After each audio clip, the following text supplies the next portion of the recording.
সকালে আমি, আব্বু, আম্মু আর জান্নাত একসাথে নাস্তা করছি। ইমন, তোর আর কয়টা পরীক্ষা আছে রে? আর 2টা। কবে শেষ হবে? এখনো 3 দিন লাগবে, মাঝখানে একদিন বন্ধ আছে। পরীক্ষা শেষ হলে আমরা সবাই গ্রামের বাড়িতে যাব, ঠিক আছে? হঠাৎ গ্রামের বাড়ি? কি জন্য? কেন, গ্রামের বাড়ি কি আমাদের বাড়ি না? আর আমাদের বাড়িতে গেলে কি হবে তোর? না, হঠাৎ করে গ্রামের বাড়িতে যেতে চাচ্ছ তাই বললাম আর কি। তোর বিয়ে তো, তাই আমরা গ্রামের বাড়িতে যাচ্ছি। আমার বিয়ে মানে? আমার কি এখন বিয়ে করার বয়স হয়েছে? তোকে এত কিছু বুঝতে হবে না, তুই আগের ভালো মতো করে পরীক্ষা দিয়ে নে, তারপর সব দেখা যাবে। এখন বিয়ের কথা শুনলে কিভাবে ভালোভাবে পরীক্ষা দেবো বলো তো? তোমরা মেজাজটাই নষ্ট করে দিলে। ধ্যাত, আর খাবোই না। খাওয়া শেষ হয়ে গেছে, এখন বলছে আর খাবো না। এই পেতনি, চোখের সামনে থেকে সর বলছি। নাস্তা না শেষ করে রুমে চলে আসলাম, এখন বিয়ের কথা শুনে মেজাজটাই নষ্ট হয়ে গেল। ও, আপনাদের তো পরিচয়টাই দেওয়া হয়নি। আমি ইমন, অনার্স 2য় বর্ষে পড়ি। আব্বু নিজস্ব ব্যবসা সামলায়, আম্মু গৃহিণী বাড়িতে থাকে, আর ছোট বোন জান্নাত এইবার ইন্টার ফার্স্ট ইয়ারে পড়ে। একটু পড়াশোনা করে পরীক্ষা দেওয়ার উদ্দেশ্যে বের হলাম। পরীক্ষা শেষ হলো, তারপর আমরা সবাই একসাথে আড্ডা দিতে লাগলাম। দোস্ত, আমার না বিয়ে ঠিক করছে। বলিস কি? কার সাথে তোর বিয়ে হচ্ছে? জানি না রে, আম্মু বললো আর কি। তা দোষ, ইনভাইট করবি না? আরে রাখ তোদের ইনভাইট, আমার কি এখন বিয়ে করার বয়স হয়েছে? বিয়ের বয়স হয়নি, এতদিনে বিয়ে দিয়ে দিলে তো 2-3টা বাচ্চার বাবা হয়ে যেতি। তুই আসলেই একটু বেশি কথা বলিস। এভাবে বন্ধুদের সাথে কিছুক্ষণ আড্ডা দেওয়ার পর বাড়ি চলে আসলাম। কলিং বেল দিতেই আম্মু এসে দরজা খুলে দিল। তাড়াতাড়ি গোসল করে আয়, খাবার টেবিলে অপেক্ষা করছি। ঠিক আছে। তারপর আমি শাওয়ার নিলাম। কিছুক্ষণ পর নিচে এসে লাঞ্চ করতে লাগলাম। আব্বু আসে নাই। না, আজকে আসলো না, আজকে নাকি কাজের চাপ আছে, তাই ওখানেই লাঞ্চ করে নিয়েছে। ও আচ্ছা। তারপর লাঞ্চ শেষ করে রুমে এসে বই নিয়ে পড়তে বসলাম। বিকেল পর্যন্ত পড়লাম, তারপরে বাইরে আড্ডা দিতে গেলাম। বাজারে গিয়ে দেখি সামি, হাসিব, আশিক ওরা সবাই চলে এসেছে।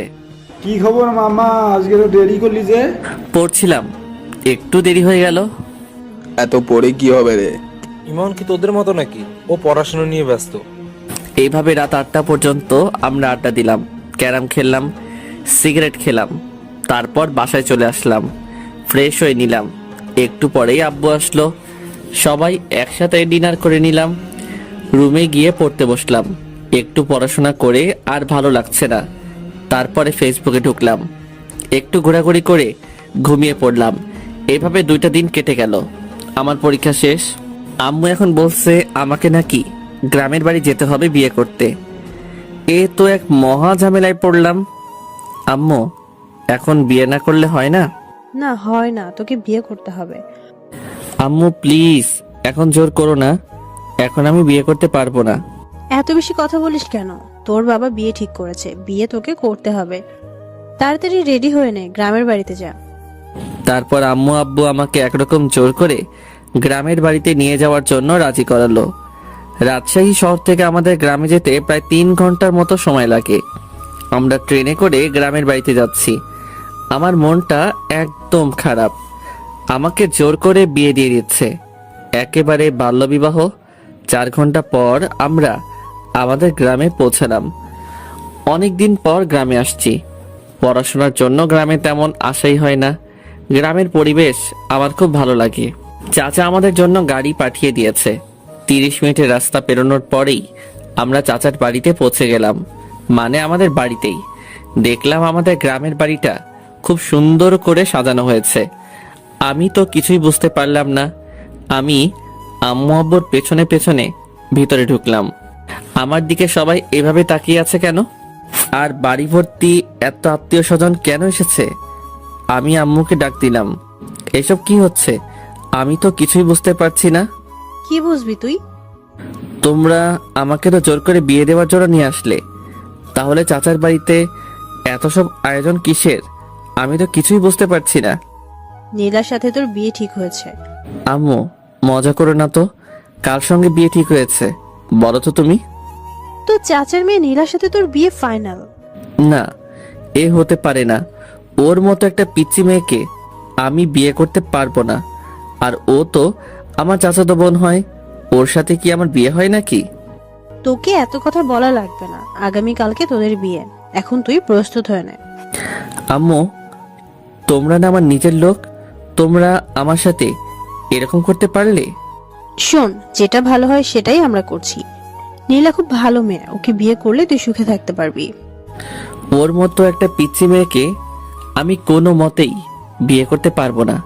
তোমরা যা ইচ্ছা করো, আমি চলে গেলাম শহরে। এই শোন, আমরা পাকা কথা দিয়ে ফেলেছি। আর তুই এখন শহরে যাবি মানে? তোর বাবা জানতে পারলে আস্ত রাখবে না। আর এত কিছুর আয়োজন দেখছিস, এখন কি বিয়ে কোনোভাবে ভেঙে দেওয়া যায় নাকি?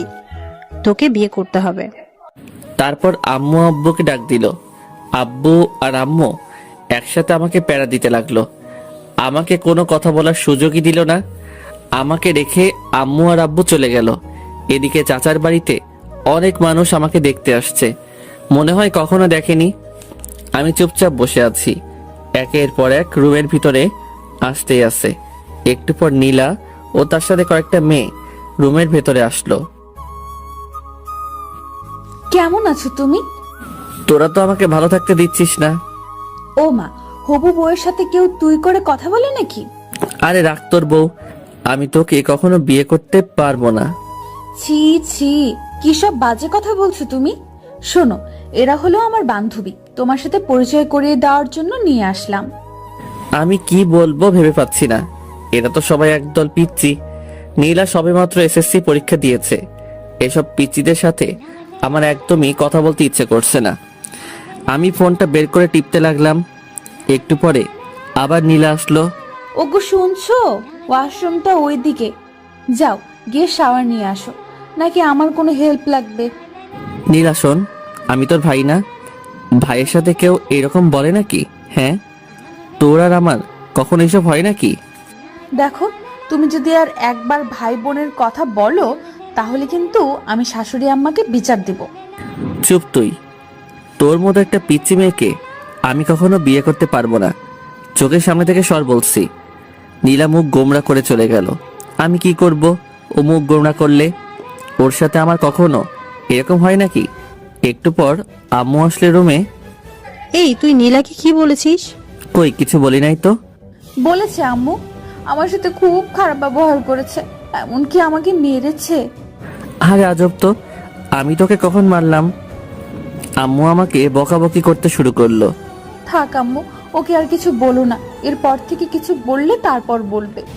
আচ্ছা ঠিক আছে নীলামা, তুই বলছিস তাই শুনলাম, না হলে ওকে আজ আমি মারতাম। আম্মু, তুমি ওর জন্য আমাকে মারবে? হ্যাঁ, মারবই তো।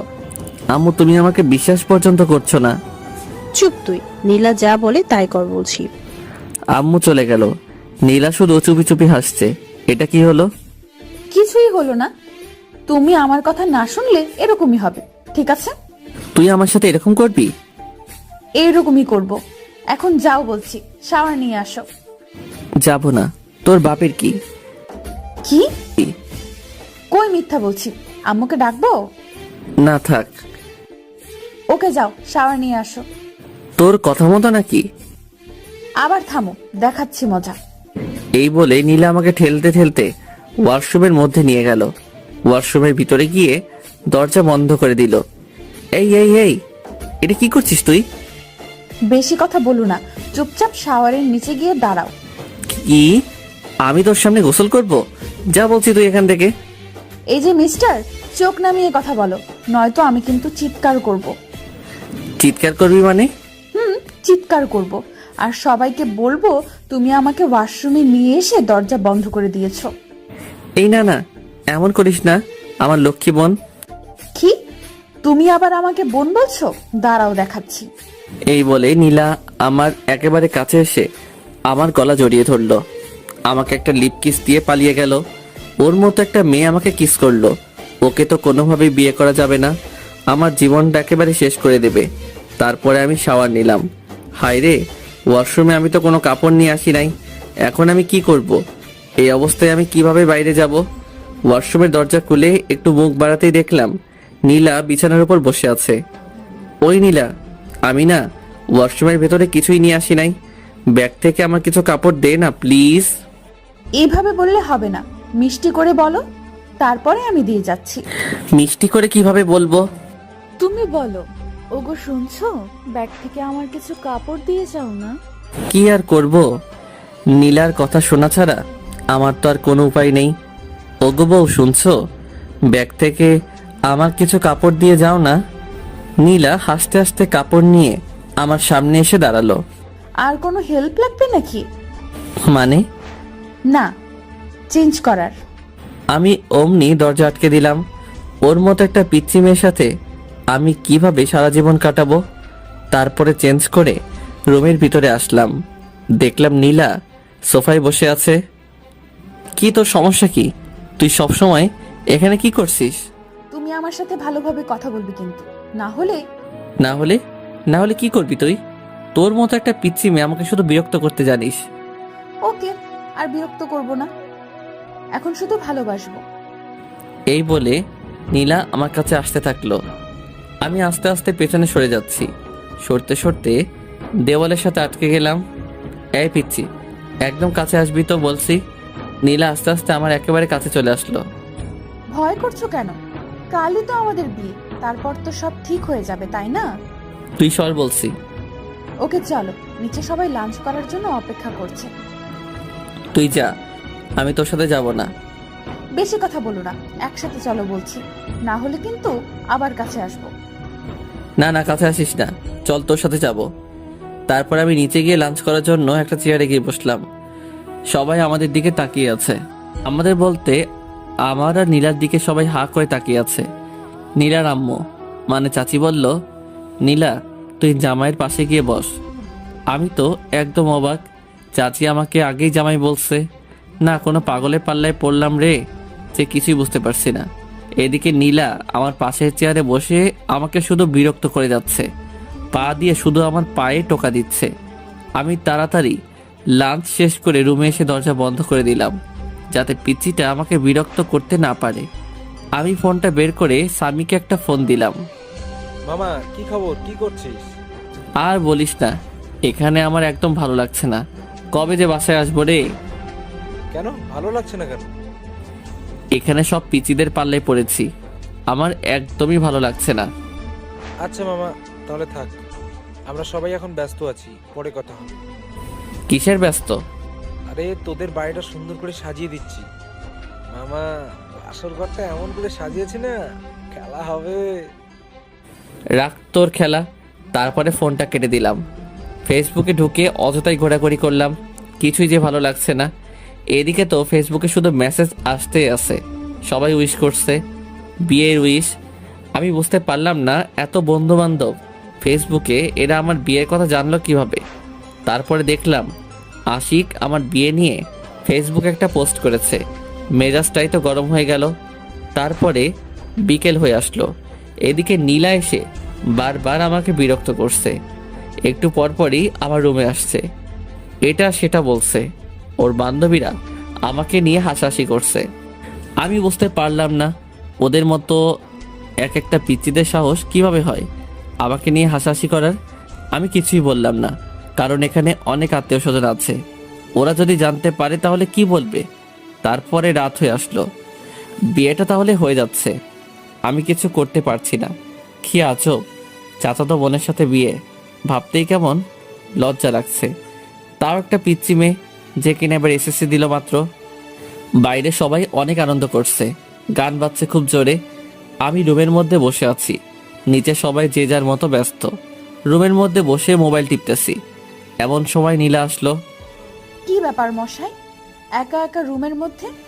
নিচে চলেন, সবাই অনেক মজা করছে। তোর সমস্যা কি? আমি একা থাকলে? তুই যা, আমি যাব না। শোনো, তোমাকে অনেক বলেছি তুমি আমার সাথে ভালোভাবে কথা বলবে। বলবো না, কি করবি তুই? ওকে, দেখাচ্ছি কি করি। এই না না না না। তাহলে নিচে চলো, আমার সাথে নাচবে। কি? তোর সাথে নাচবো, তাও আবার আমি? এত অবাক হয়ে লাভ নেই, যাবে কিনা সেটা তাড়াতাড়ি বলো। কখনই যাব না, তুই যা তো। ওকে, দেখাচ্ছি। এই শোন, আমার না এত জোরে আওয়াজ একদম পছন্দ না।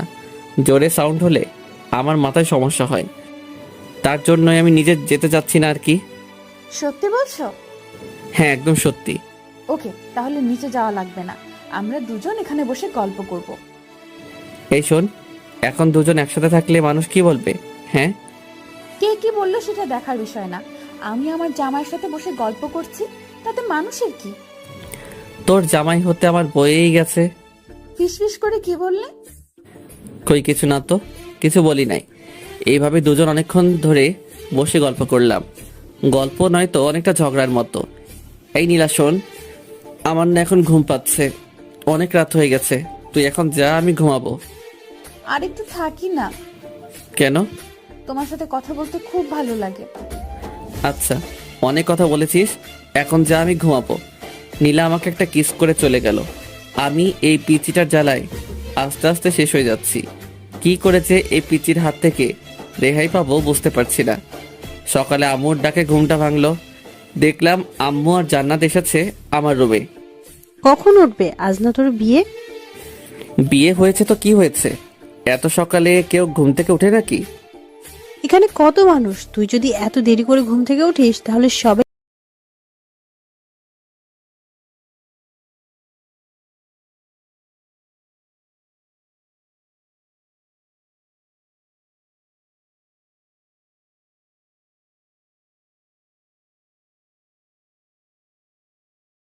হবে না?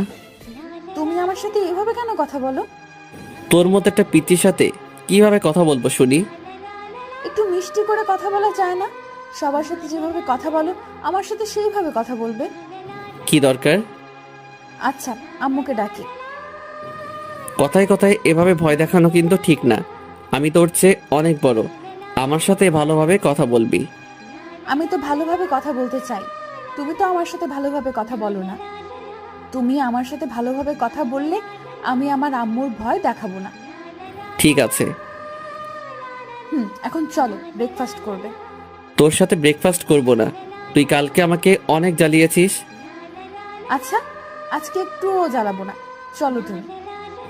সত্যি তো? হ্যাঁ সত্যি, চলো। তারপর ব্রেকফাস্ট করে নিলাম, রুমের মধ্যে বসে আছি, ছাদে যাচ্ছি, ফোন টিপছি, এভাবে দুপুর হয়ে আসলো। বিয়ের আয়োজন শুরু হয়ে গেল। আমি একটা সাদা পাঞ্জাবি পরেছি, একেবারে বুড়া বুড়া লাগছে। সাদা পাঞ্জাবি আমি আগে কখনো পরি নাই, আজকে আম্মু অনেক জোরাজোরি করলো তাই পরলাম। আর বিয়েতে নাকি সাদা কাপড় পরতে হয়। একটু পরে কাজী সাহেব বিয়ে পড়াতে শুরু করলো। আমি চুপচাপ বসে আছি, সবাই ছবি তোলা নিয়ে ব্যস্ত। এদিকে শহর থেকে আমার বন্ধু বান্ধব এবং আব্বুর অনেক বন্ধু বান্ধব, অনেকেই আমার বিয়েতে। বিয়ের কার্যক্রম একেবারে শেষ, এখন বাড়িতে যাওয়ার পালা। চাচা চাচি নীলাকে আমার হাতে তুলে দিল, তারা অনেক কান্নাকাটি করছে, নীলাও অনেক কান্নাকাটি করছে। আমার তো একটু একটু হাসি পাচ্ছে। যাই হোক, চুপচাপ দাঁড়িয়ে থাকলাম। একটু পর আমরা আমাদের বাড়িতে যাওয়ার জন্য রওনা দিলাম। অনেক দূরের রাস্তা, যেতে যেতে প্রায় সন্ধ্যা পেরিয়ে যাবে। নীলা আমার পাশের সিটে বসে আছে, একটু পর পর আমার দিকে তাকাচ্ছে আর হাসছে। আমি তো পিচিটার কাহিনী দেখে একেবারে অবাক, কখনো কাঁদছে কখনো হাসছে, কিছুই বুঝতে পারছি না। কিছু দূর যাওয়ার পরে নীলা আমার কাঁধে মাথা রেখে ঘুমিয়ে পড়ল। এই প্রথম নীলার মুখের দিকে ভালো করে তাকাইলাম। বাহ, পিচ্চিটাকে দেখতে কিন্তু খুব সুন্দর লাগছে, একেবারে বউ বউ লাগছে। এই আমি কি সব ভাবছি, নীলার মতো একটা পিচ্চি মেয়েকে নিয়ে? ওকে তো আমি কোনো দিনও বউ হিসেবে মেনে নিব না। আমি কি সব আজে বাজে চিন্তা করছি। এভাবে নানান কথা ভাবতে ভাবতে সন্ধ্যায় বাড়িতে পৌঁছে গেলাম। গাড়ি থেকে নামতেই আমি রীতিমতো অবাক। ওয়াও, আমাদের বাড়িটাকে দেখতে কি সুন্দর লাগছে, কি সুন্দরভাবে লাইটিং করা হয়েছে। বাড়িটার সৌন্দর্য দেখে আমি মুগ্ধ হয়ে যাচ্ছি। বাড়ি দেখতে দেখতেই ভেতরে চলে আসলাম। আমি আমার রুমে যাব, অমনি দেখলাম দরজায় একটা তালা ঝুলানো। তারপরে দেখলাম সামি, আশিক, হাসিব সবাই দরজার সামনে চলে আসলো। কি খবর? এই সন্ধ্যায় বাসর ঘরে যাওয়ার জন্য এত আগ্রহ? না, বাসর ঘরে যাব মানে? আমি তো আমার রুমে যাচ্ছিলাম। বুঝেছি ভাই, আমাদের আর বোঝাতে হবে না, আর একটু ধৈর্য ধরে অপেক্ষা কর ভাই। আমি কোনো কথা না বলে পাশের রুমে ফ্রেশ হতে চলে গেলাম। আম্মু এসে আমাকে আরেকটা পাঞ্জাবি দিল, বলল তুই এই পাঞ্জাবিটা পর। আম্মু, সাদা কালারের পাঞ্জাবি পরতে একদম ভালো লাগে না। আমি এখন পাঞ্জাবি পরবো কেন? আমি এখন টি শার্ট পরবো। বাসুরাতে কেউ টি শার্ট পরে নাকি?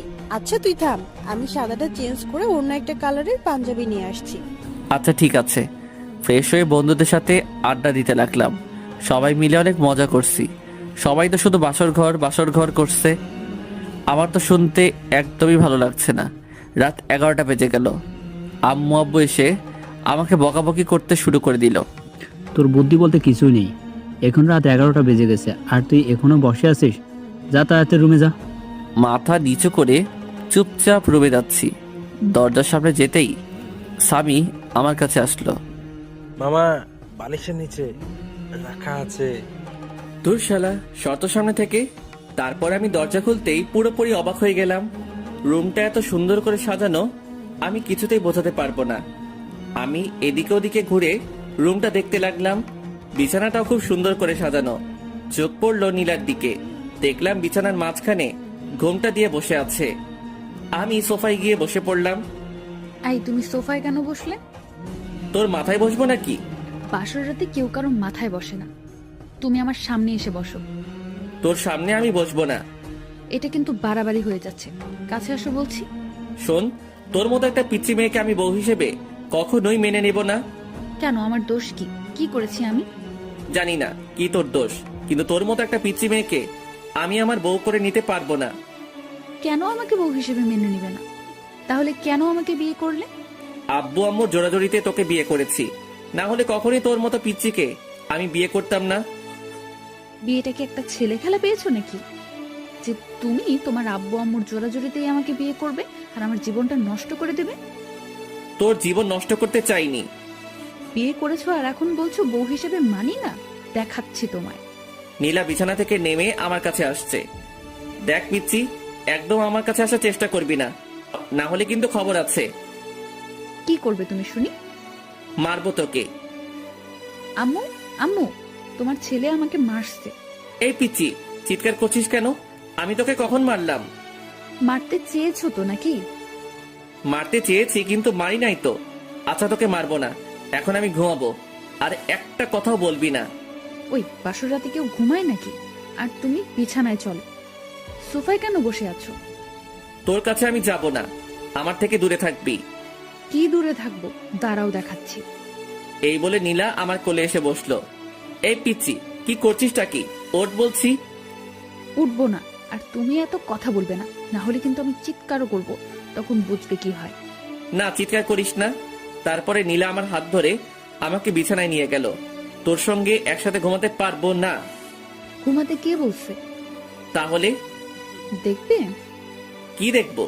এই বলে নীলা আমাকে ধাক্কা দিয়ে বিছানায় ফেলে দিল।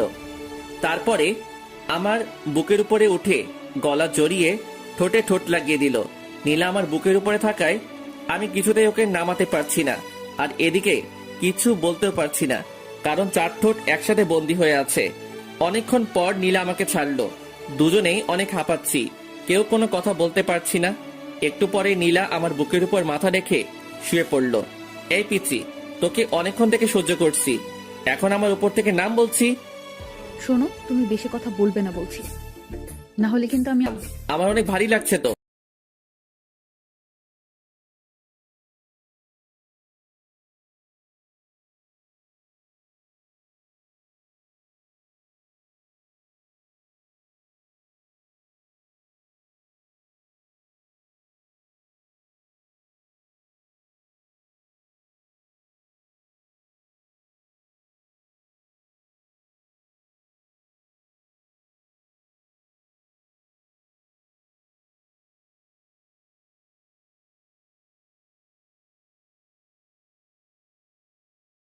গিয়ে অন্যদিকে ঘুরলাম।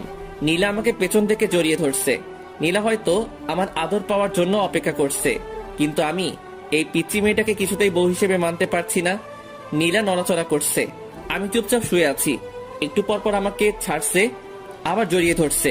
অনেকক্ষণ পর লক্ষ্য করলাম নীলা আর নড়ছে না, হয়তো ঘুমিয়ে পড়েছে। আমিও এটা সেটা ভাবতে ভাবতে ঘুমিয়ে পড়লাম। সকালে ঘুম থেকে উঠে আমি নীলাকে দেখে চমকে উঠলাম। কি যে বলবো বুঝতে পারছি না। নীলার শাড়ি একেবারে এলোমেলো হয়ে আছে। আমি তো প্রথমবার দেখে ভীষণ লজ্জা পেয়েছি। এইটুকু একটা পিচ্চি মেয়ে যে কিনা নিজের শাড়ি সামলাতে পারে না, সে আমাকে কিভাবে সামলাবে? আমি অন্যদিকে তাকিয়ে নীলার শাড়িটা ওর গায়ের উপর দিতেই ও আমার হাত চেপে ধরলো। আমি বুঝতে পারলাম ও মজা করছে, মানে জেগে আছে। হাত ছাড় বলছি। চলো, তোমার জন্য অপেক্ষা করছিলাম। কোথায় যাব? গোসল করতে। আমি এত সকালে গোসল করি না। এখন থেকে প্রতিদিন সকালে গোসল করতে হবে। বললাম তো আমি সকালে গোসল করি না, তুই যা। এই, রাতে কি করলে ভুলে গেছো? এখন গোসল করবে না বললেই হবে? চলো বলছি। এই ওয়েট, রাতে কি করলাম মানে? তুই কি বলতে চাচ্ছিস? ওসব কথা আমি বলতে পারবো না, তুমি তাড়াতাড়ি গোসল করবে, চলো। এই বলে নীলা আমাকে টানতে টানতে ওয়াশরুমের মধ্যে নিয়ে গেল।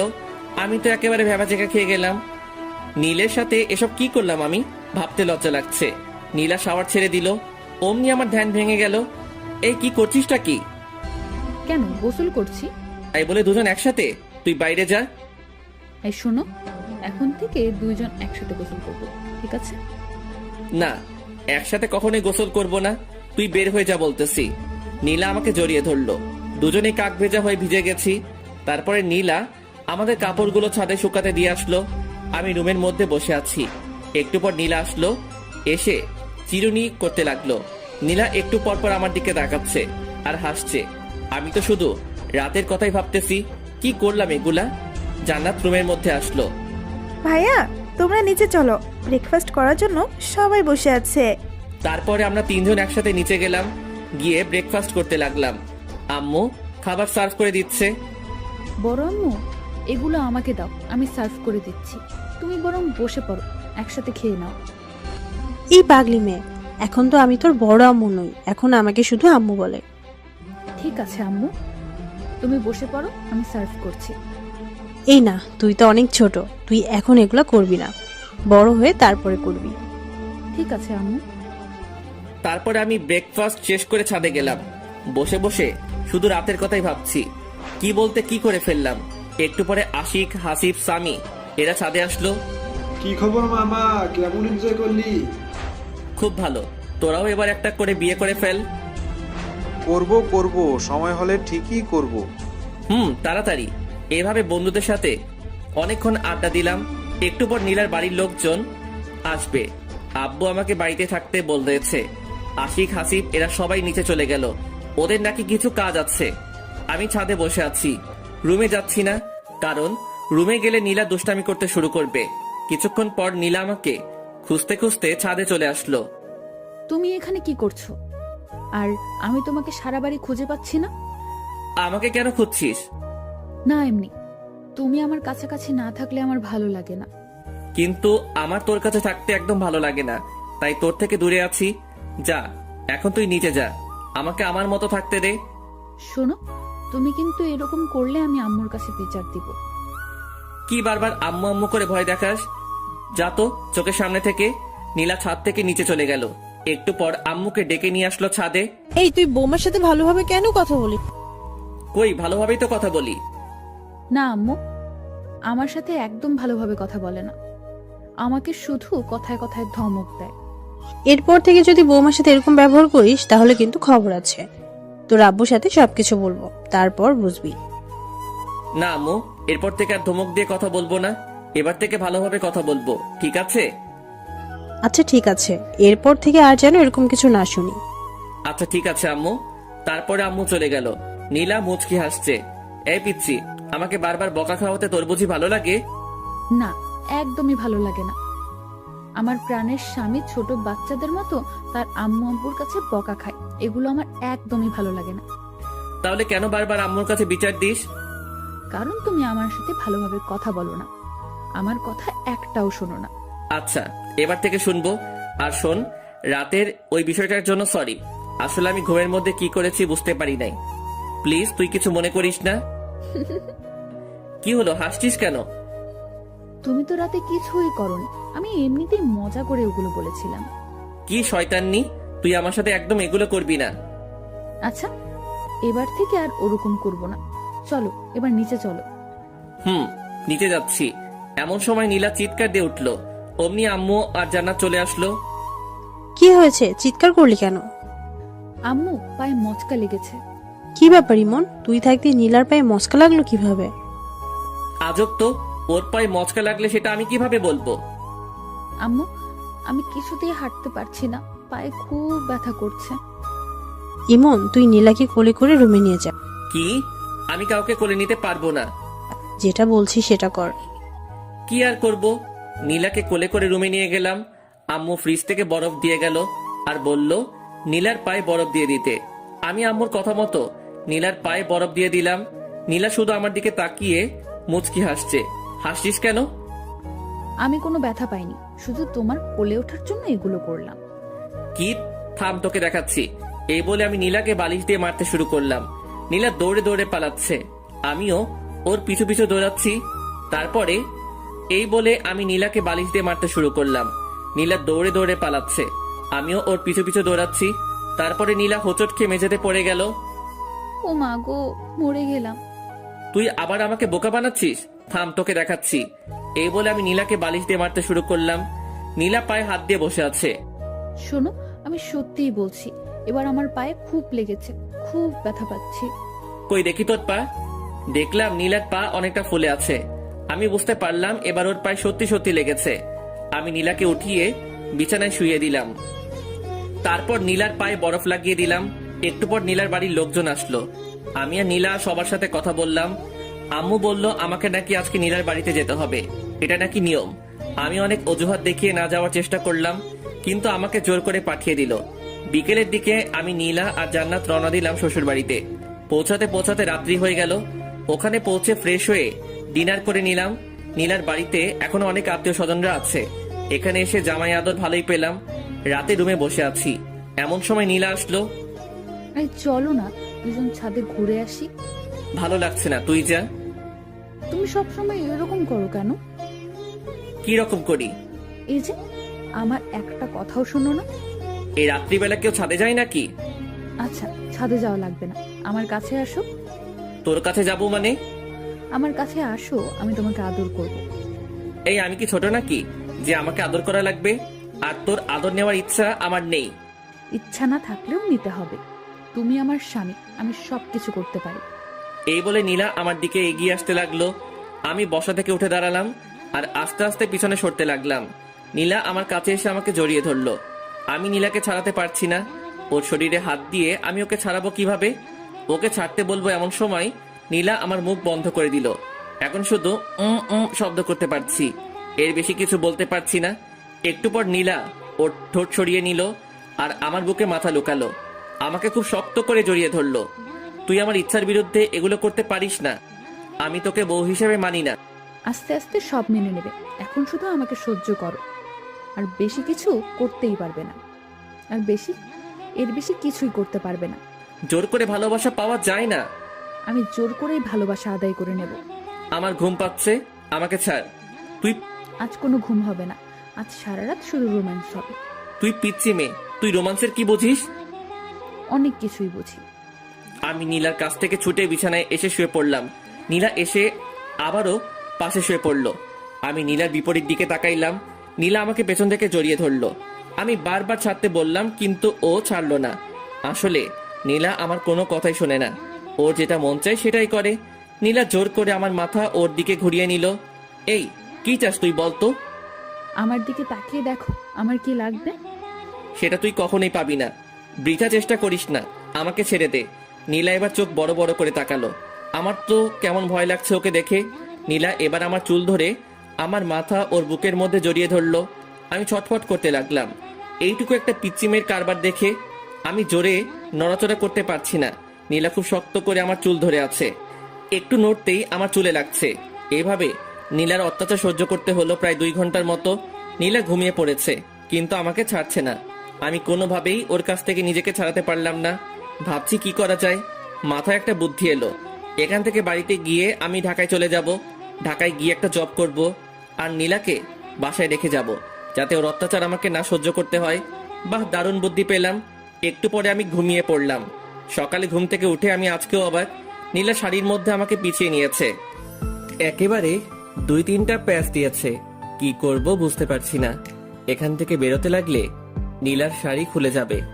আমি খুব ভালোভাবে বুঝতে পারছি এগুলো ও নিজের ইচ্ছাতেই করে, না জানি ঘুমের মধ্যে আরো কত কিছুই না করে। আমি নীলার শাড়ির মধ্যে থেকে বের হওয়ার চেষ্টা করছি, কিন্তু বের হতে পারছি না। আমি একটু নাড়াচাড়া করতেই নীলা চোখ খুলল। আমি জানতাম তুমি আমার কাছে আসবেই। এই চুপ কর, আমার মোটেও তোর কাছে আসার কোনো ইচ্ছা নেই। তুই আমাকে তো শাড়ির মধ্যে প্যাচ দিয়েছিস। ওমা, আমি কোথায় প্যাচ দিলাম? তুমি নিজেই এসেছো, আমি বুঝতে পারছি। এই চুপ, আর একটা কথা বলবি না, আমাকে বের হতে দে। তারপরে নীলা ওর শাড়ি খুলে ফেললো। আমি চুপচাপ বিছানা থেকে উঠে ওয়াশরুমে গেলাম। আমি ফ্রেশ হয়ে আসলাম। তারপরে নীলা ফ্রেশ হতে গেল। একটু পরে নিচে গেলাম ব্রেকফাস্ট করতে। ব্রেকফাস্ট করছি এমন সময় চাচি বলল, এখন তো আর চাচি না, এখন আমার শাশুড়ি আম্মা। ইমন, তুমি তো আর গ্রামে আসো না, আজকে নীলার সাথে গ্রামটা ঘুরে দেখো, ঠিক আছে? আচ্ছা ঠিক আছে। আমি কি ভাইয়ের সাথে যেতে পারি না? অবশ্যই, তুমিও যাবে, একসাথে সবাই গ্রামটা ঘুরে দেখবে। আচ্ছা ঠিক আছে, আমরা এখনই যাব। তারপর ব্রেকফাস্ট শেষ করে আমরা 3 জন বেরিয়ে পড়লাম গ্রামটা ঘুরে দেখতে। গ্রাম আমার ভীষণ ভালো লাগে। এখানকার পরিবেশটা কত সুন্দর, কোনো শব্দই নেই। গ্রামের পাশে একটা নদী আছে, নদীর পাশ দিয়ে ঘুরে বেড়াচ্ছি। নদীর সৌন্দর্য অনেক, দুপাশে অনেক কাশফুল। এভাবে নীলার অত্যাচার আর সকালে বিকেলে গ্রামের সৌন্দর্য দেখে দেখে 2টা দিন কেটে গেল। আজ সকালে আমরা শহরে যাব। সবাই নিজ নিজ রেডি হচ্ছি। সবার কাছ থেকে বিদায় নিয়ে রওনা দিলাম শহরের উদ্দেশ্যে। আমাদের বাসায় পৌঁছাতে পৌঁছাতে দুপুর পেরিয়ে গেল। বাসায় এসে ফ্রেশ হয়ে নিলাম। আম্মু লাঞ্চ করার জন্য ডাকলো, কিন্তু লাঞ্চ করলাম না, অনেক টায়ার্ড, তাই সরাসরি রুমে গিয়ে ঘুমিয়ে পড়লাম। বিকেলের দিকে ঘুম ভাঙলো। ঘুম ভাঙতে দেখলাম আমার পাশে নীলা ঘুমিয়ে আছে। আমি উঠে ফ্রেশ হয়ে নিলাম। তারপরে বাইক নিয়ে বেরিয়ে পড়লাম। অনেক দিন থেকে বন্ধুদের সাথে আড্ডা দেওয়া হয়নি। আমি বাজারে পৌঁছালাম। বাড়ি থেকে বের হওয়ার সময় সবাইকে ফোন দিয়ে চলে আসতে বলেছি, কিন্তু এখনো কেউই আসেনি। কিছুক্ষণ অপেক্ষা করার পর আশিক আসলো। কি খবর, কেমন আছিস? এই তো ভালো আছি, তুই কেমন আছিস? বিয়ে করে তো আমাদের ভুলে গেলি। আরে না, তোদের সবাইকে খুব মিস করি। ও আচ্ছা, ভাবির কি খবর, কেমন আছে? হ্যাঁ ভালো আছে। এইভাবে দুজনে বসে গল্প করছি। কিছুক্ষণ পর হাসিব আর সামি আসলো। আমরা 4 জন ক্যারাম খেলতে শুরু করলাম। আমরা নিয়মিত ক্যারাম খেলি, কিছুদিন না খেলায় আমি তেমন খেলতে পারছি না। ক্যারাম খেলছি আর সিগারেট টানছি। কখন যে রাত হয়ে গেছে বুঝতেই পারি নাই। আমরা সবাই যে যার বাসায় চলে আসলাম। আমার বাসায় পৌঁছাতে পৌঁছাতে রাত 9টা বেজে গেল। কলিং বেল দিলাম, আম্মু এসে দরজা খুলে দিল। আচ্ছা তোমরা যাও, আমি ফ্রেশ হয়ে আসছি, তারপরে আমি ওয়াশরুমে যাব। এমন সময় নীলা এসে সামনে দাঁড়ালো। কি সমস্যা তোর, সামনে দাঁড়িয়েছিস কেন? তুমি কোথায় গিয়েছিলে আমাকে না বলে? কোথায় যাব না যাব সেটা কি তোকে বলে যেতে হবে নাকি? আই ওয়েট, তুমি কি খেয়েছো? কি খেয়েছি মানে? তুমি স্মোক করো, সিগারেটের গন্ধ বের হচ্ছে। শর্ত সামনে থেকে। আমি নীলার পাশ কাটিয়ে ওয়াশরুমে গেলাম। তারপরে ফ্রেশ হয়ে নিচে গেলাম ডিনার করতে। দেখলাম আম্মু, আব্বু, জান্নাত, নীলা সবাই বসে আছে আমার জন্য, একসাথে ডিনার করবে। তাই আমি গিয়ে বসে পড়লাম। আম্মু খাবার সার্ভ করতে শুরু করলো। আম্মু, তুমিও বসে পড়ো, আমাদের সাথেই খাবে। আচ্ছা ঠিক আছে, বসছি, তোরা খেতে শুরু কর। আব্বু, আমার কিছু কথা ছিল। হ্যাঁ বলো। আব্বু, আমি এখন জব করব। অনেক তো বসে থাকলাম, এখন একটা কোনো কাজ করি। তাছাড়াও এখন তো বিয়ে করেছি, একটা জব করা দরকার। না, তোকে কোনো জব করতে হবে না। ধ্যাত, ভালো লাগে না। আমার একটা কথাও তোমরা শোনো না। আমি ডিনার না শেষ করে রুমে চলে আসলাম। নীলার কাছ থেকে বাঁচার একটা বুদ্ধি পেলাম, এটাও আব্বু বন্ধ করে দিল। এখন কি করব, কিভাবে এই পিচ্চি শয়তান্নির হাত থেকে বাঁচবো? একটু পরেই নীলা আসলো। নীলা এসে দরজা লক করে দিল। এই, তোমার সমস্যা কি? কোনো সমস্যা নেই, বলো বলছি। এই শোন, মাথা এমনিতেই গরম হয়ে আছে, আর রাগিয়ে দিস না বলছি। আমি বুঝতে পেরেছি তুমি আমার হাত থেকে বাঁচার জন্য বাইরে জব করতে যেতে চাচ্ছ। একটা কথা শুনে রাখো, আমার হাত থেকে তোমার নিস্তার নেই। তুমি যেখানেই যাও আমি সব সময় তোমার পাশে থাকবো। তুই আসলেই একটু বেশি কথা বলিস। বেশি দেখছোটা কি? এখন দেখবে। মানে কি বলছিস? মানে তুমি স্মোক করো। এখন আমি সরাসরি আম্মুকে বলে দিব। তুই দেখেছিস আমি স্মোক করি? দেখি নাই, তবে গন্ধ পেয়েছি। এখনই আমি আম্মুকে বলছি। এই বলে নীলা বাইরের দিকে যেতে লাগলো। আমি ওর হাতটা ধরলাম। এই, আম্মুকে বলিস না প্লিজ। এর আগে আম্মু অনেক বকাবকি করেছিল, এমনকি আমাকে চর মেরেছিল। আচ্ছা বলবো না, আমার কয়েকটা শর্ত আছে। এগুলো শুনলে আমি আর আম্মুকে বলবো না। কি শর্ত?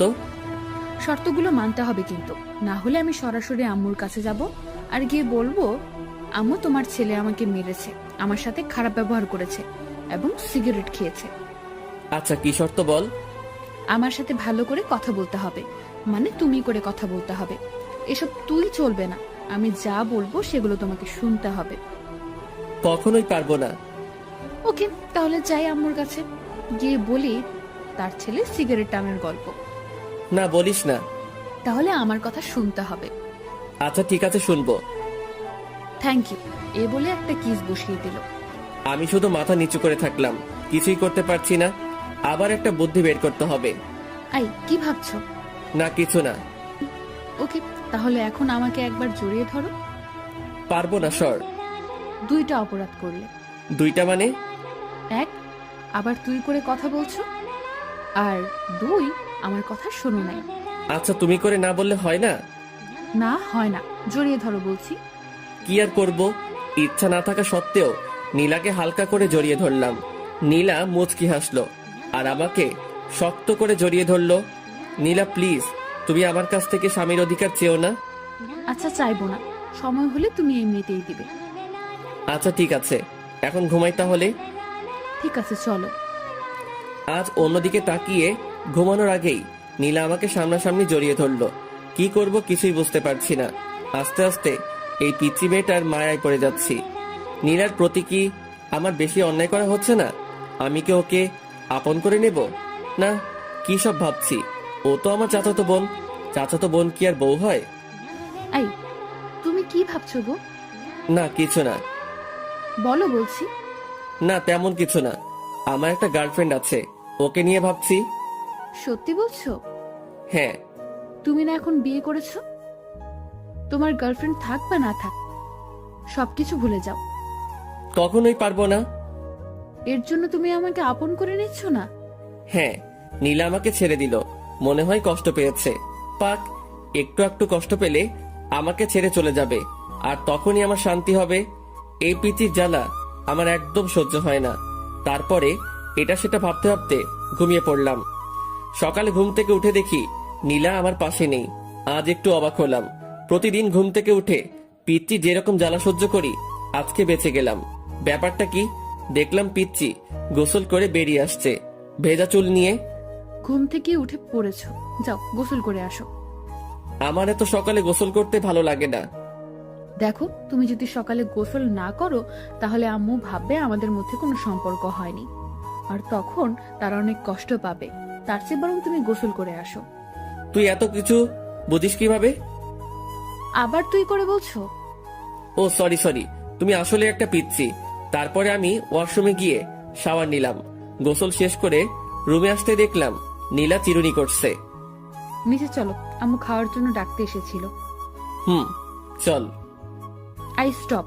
আমি তোর থেকে বয়সে ছোট হলে কি হবে? আমি তোর বড় ভাবি, তুই আমাকে রেসপেক্ট দিয়ে কথা বলবি। চলো। তারপর নিচে গিয়ে ব্রেকফাস্ট করতে শুরু করলাম। এমন তুই আজকে নীলিমাকে তোদের কলেজে ভর্তি করে দে, আমি প্রিন্সিপালের সাথে কথা বলছি। তাহলে ভালোই হবে, বাড়ি তিনজন একসাথে কলেজে যাবে। কিছুই বললাম না, কারণ আমি আব্বুর কথার উপর দিয়ে কিছু বলি না। ব্রেকফাস্ট শেষ করে রুমে গিয়ে ভার্সিটিতে যাওয়ার জন্য রেডি হলাম। নীলাও আসলো, রেডি হচ্ছে। ও আজকে কলেজে ভর্তি হবে। রাতে যে কথা বললাম, ওর তো মন খারাপ হয়েছিল। এখন কলেজে ভর্তি হওয়ার কথা শুনে একটু হাসি খুশি লাগছে। আমি বাইরে গিয়ে বাইক নিয়ে দাঁড়িয়ে আছি। এদিকে জান্নাতের আর নীলার আসার কোনো নামগন্ধই নেই। অনেকক্ষণ হয়ে গেল, এখনো আসছে না। আমি ওদেরকে ডাকতে গেলাম, যেতেই দেখি ওরা বেরিয়ে আসছে। এতক্ষণ সময় লাগে নাকি? না আসলে ভাবি আজকে কলেজে প্রথম যাচ্ছে, তার জন্য একটু সাজিয়ে দিচ্ছিলাম আর কি। তাই না নীলু ভাবি? তোদের লেকচার বন্ধ করে বাইকে উঠবি নাকি আমি যাব? এই না, উঠছি। আগে নীলা উঠলো, তারপরে জান্নাত উঠলো। আমি বাইক স্টার্ট দিয়ে ভার্সিটির দিকে যেতে লাগলাম। কেমন লজ্জা লজ্জা লাগছে, নিজের বউকে নিয়ে ভার্সিটিতে যাচ্ছি, তাও আবার পিচ্ছি। কেমনটা লাগে? ভার্সিটিতে পৌঁছে বাইকটা পার্ক করে আমি নীলাকে নিয়ে প্রিন্সিপালের রুমের দিকে যাচ্ছি। সবাই আমাদের দিকে তাকিয়ে আছে। এই, সবাই আমাদের দিকে তাকিয়ে আছে কেন? তোর মতো একটা পিচ্ছি মেয়ে ভার্সিটিতে এসেছে, তাই সবাই তাকিয়ে আছে। নীলা কোনো কথা বলল না। আমি সরাসরি প্রিন্সিপালের রুমে গেলাম। আসসালামু আলাইকুম, আসতে পারি স্যার? ওয়ালাইকুম আসসালাম। আরে ইমন জি, এসো এসো, ভেতরে এসে বসো। জি ধন্যবাদ স্যার। তা হানিমুন বাদে এখনই ভার্সিটিতে আসতে হলো? আমি আর নীলা দুজনে মাথা নিচু করলাম। আমার মতো নীলা হয়তো লজ্জা পেয়েছে। আরে লজ্জার কিছু নেই, বিয়ে করেছে তো কি হয়েছে, বিয়ে তো করতেই হবে তাই না? হ্যাঁ স্যার। এই যে ছাত্রের বউ ছাত্রী, নাম কি তোমার? নীলা। শুধু নীলা নাকি দুজনের মিল করে নীলা ইসলাম? নীলা মাথা নিচু করে মুচকি হাসলো। আচ্ছা ঠিক আছে, আর লজ্জা দিচ্ছি না, আমি সব ব্যবস্থা করে রেখেছি, তুমি শুধু এখানে একটা সাইন করো। নীলা সাইন করলো। নীলা শোনো, তোমার সিলেবাস দেখে তুমি ভার্সিটির লাইব্রেরি থেকে প্রয়োজনীয় বইগুলো সংগ্রহ করে নিও। ঠিক আছে স্যার। তারপর আমি আর নীলা প্রিন্সিপাল স্যারের রুম থেকে বেরিয়ে আসলাম। এই শোনো, আমাকে আমার ক্লাসটা দেখিয়ে দাও। ওইদিকে যা। ওইদিকে বললে হবে না, আমাকে পৌঁছে দিয়ে আসো। আমি নীলাকে ওর ক্লাসরুমের দিকে এগিয়ে দিলাম। ভার্সিটির সব ছেলে মেয়ে আমাদের দুজনের দিকে তাকিয়ে আছে। তাকাবেই না কেন? আজ পর্যন্ত আমার পাশে আমার 2-3টা বান্ধবী ছাড়া অন্য কাউকে দেখিনি। আজ হঠাৎ করে আমার পাশে নীলাকে দেখে হয়তো সবাই তাকিয়ে আছে। আমি নীলাকে ওর ক্লাসরুমটা দেখিয়ে দিলাম। তারপরে আমি সরাসরি আমাদের আড্ডা দেওয়ার জায়গায় চলে গেলাম। আমাকে দেখে সবাই চমকে উঠলো। মামা, তুই ভার্সিটিতে? আজব ব্যাপার তো। আমারও তো একই কথা, তুই হঠাৎ ভার্সিটিতে আসলি মানে? কেন, আমার কি ভার্সিটিতে আসা বারণ আছে নাকি? না, বারণ নেই, তবে তুই মাত্র 5 দিন হলো বিয়ে করলি আর আজকে ভার্সিটিতে চলে আসলি। ভাবির সাথে রোমান্স করবি, সেটা না করে হঠাৎ ভার্সিটিতে, তাই আমরা সবাই একটু অবাক হলাম আর কি। তোরা জানিস না, তোদের ছাড়া আমার একদমই ভালো লাগে না, তাই তো ভার্সিটিতে চলে আসলাম। থাক, হয়েছে, এখন বিয়ে করেছিস, আর কদিন পর তো আমাদের চিনতেই পারবি না। এখনই চিনতে পারছি না। তা ভাবি কোথায়? পড়াশোনা করতে হবে না? হ্যাঁ, পড়াশোনা তো করাতেই হবে। আজকে তো ইন্টার ফার্স্ট ইয়ারে ভর্তি করে দিলাম। কোন কলেজে মামা? এই ইমনের বউ, ইমন যে কলেজে ইচ্ছা ভর্তি করে দেবে, তোর এত জানা দরকার কি? না, ভাবিকে দেখে শুনে রাখার দায়িত্ব তো আমাদের সবারই, তাই না? তোকে এত দায়িত্ব বহন করা লাগবে না, এখন নিজের জন্য কাউকে খোঁজে নে। আমার ভাগ্যে মনে হয় কেউ নেই।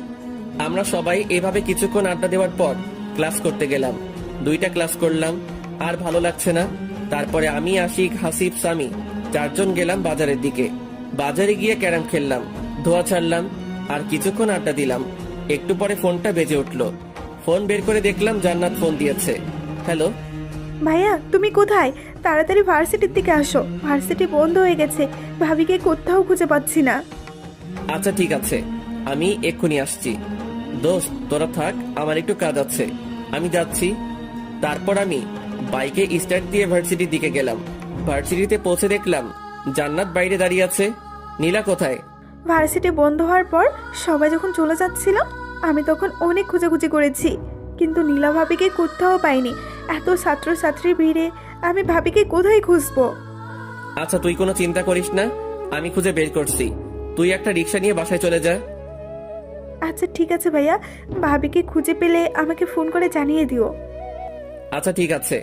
আমার তো মাথায় কোনো কাজ করছে না, আমি কোথায় খুঁজবো নীলাকে? বাড়িতে আম্মু আব্বু যদি জানতে পারে তাহলে আমাকে তো আস্ত রাখবে না। কোথায় গেল এইটুকু পিচ্চি মেয়েটা? ও তো গ্রামের মেয়ে, শহরের কিছুই ভালোভাবে চিনে না।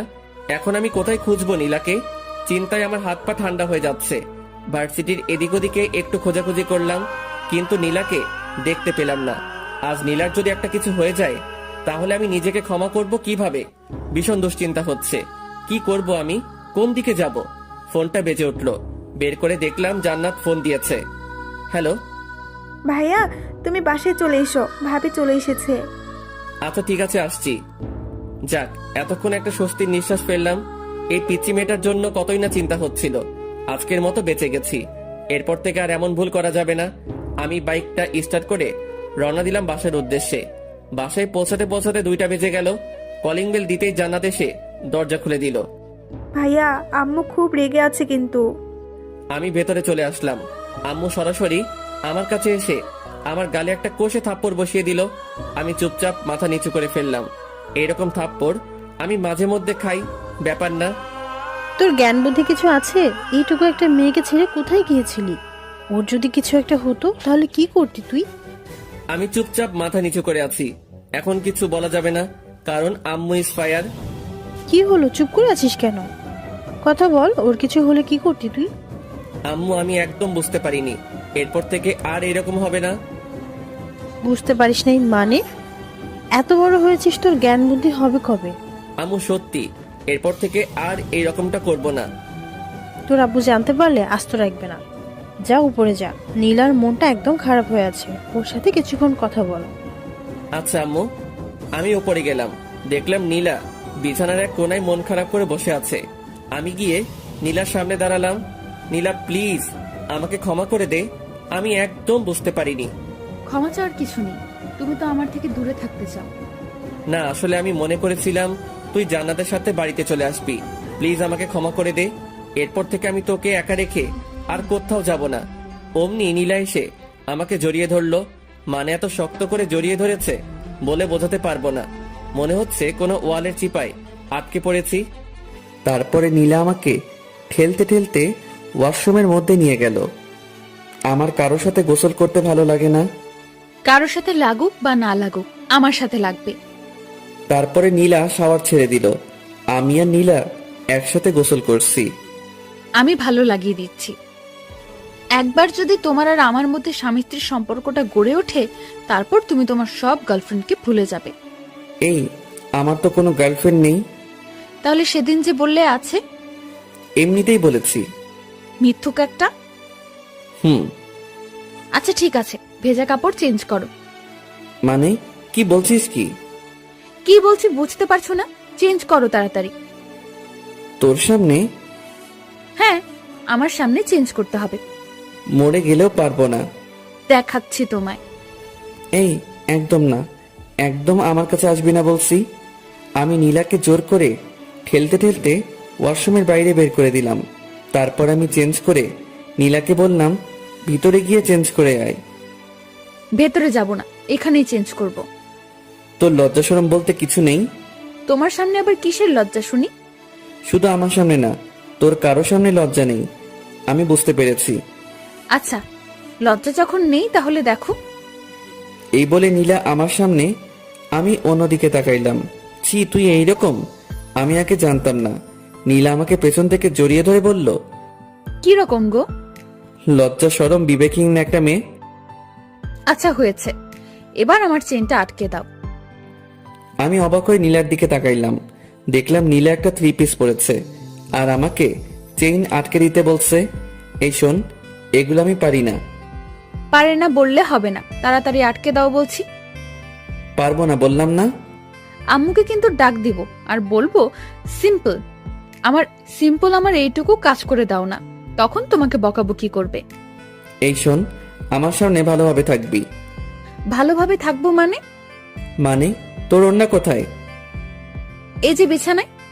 ওই চুপ, আমার সামনে একদম ভালোভাবে থাকবি, নয়তো থাকবি না। নীলা একেবারে আমার ঠোঁটের কাছে ঠোঁট নিয়ে এসে বলল, তোমার সামনে থাকতে হলে আমাকে কি ওড়না নিয়ে থাকতে হবে নাকি?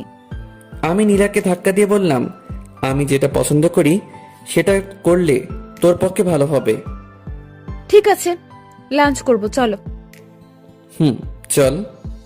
এই যে কোথায় যাব? আম্মু তো রুমে খাবার দিয়ে গেছে। কখন দিয়ে গেল? তুমি যখন ড্রেস চেঞ্জ করছিলে ওয়াশরুমে, তখন আম্মু এসে খাবার দিয়ে গেছে। ও আচ্ছা।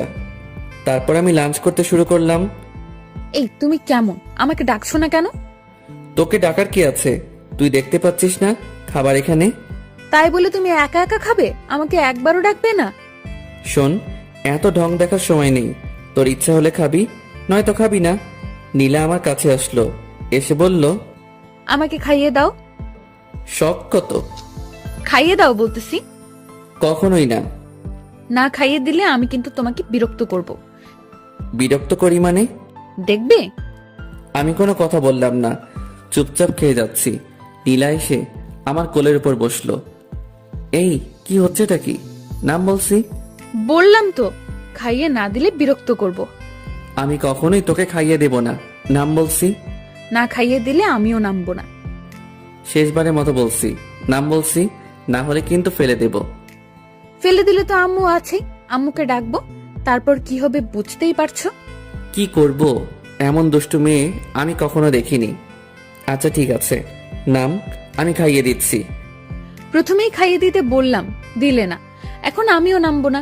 যত তাড়াতাড়ি খাইয়ে দিবে তত তাড়াতাড়ি নামবো, আর না হলে দিও না। আমার তো থাকতে ভালোই লাগছে। আর কি করব? নীলাকে খাইয়ে দিতে শুরু করলাম। না খাইয়ে দিলে তো আর নামবে না। আমি নীলাকে খাইয়ে দিচ্ছি, আর নীলা শুধু বারবার আমার হাতে কামড় দিচ্ছে। আমি চুপচাপ সব সহ্য করছি। তাড়াতাড়ি খাইয়ে না দিলে আমার কোল থেকে নামবে না। আচ্ছা, আমার খাওয়া শেষ, এবার তুমি খাও। আমি হাত ধুয়ে নিচ্ছি। এই, তুমি শেষ করলে কেন? খাও বলছি। শোন, এত অত্যাচার রিমান্ডের আসামিকেও করে না, আর আমার খাওয়ার ইচ্ছা শেষ।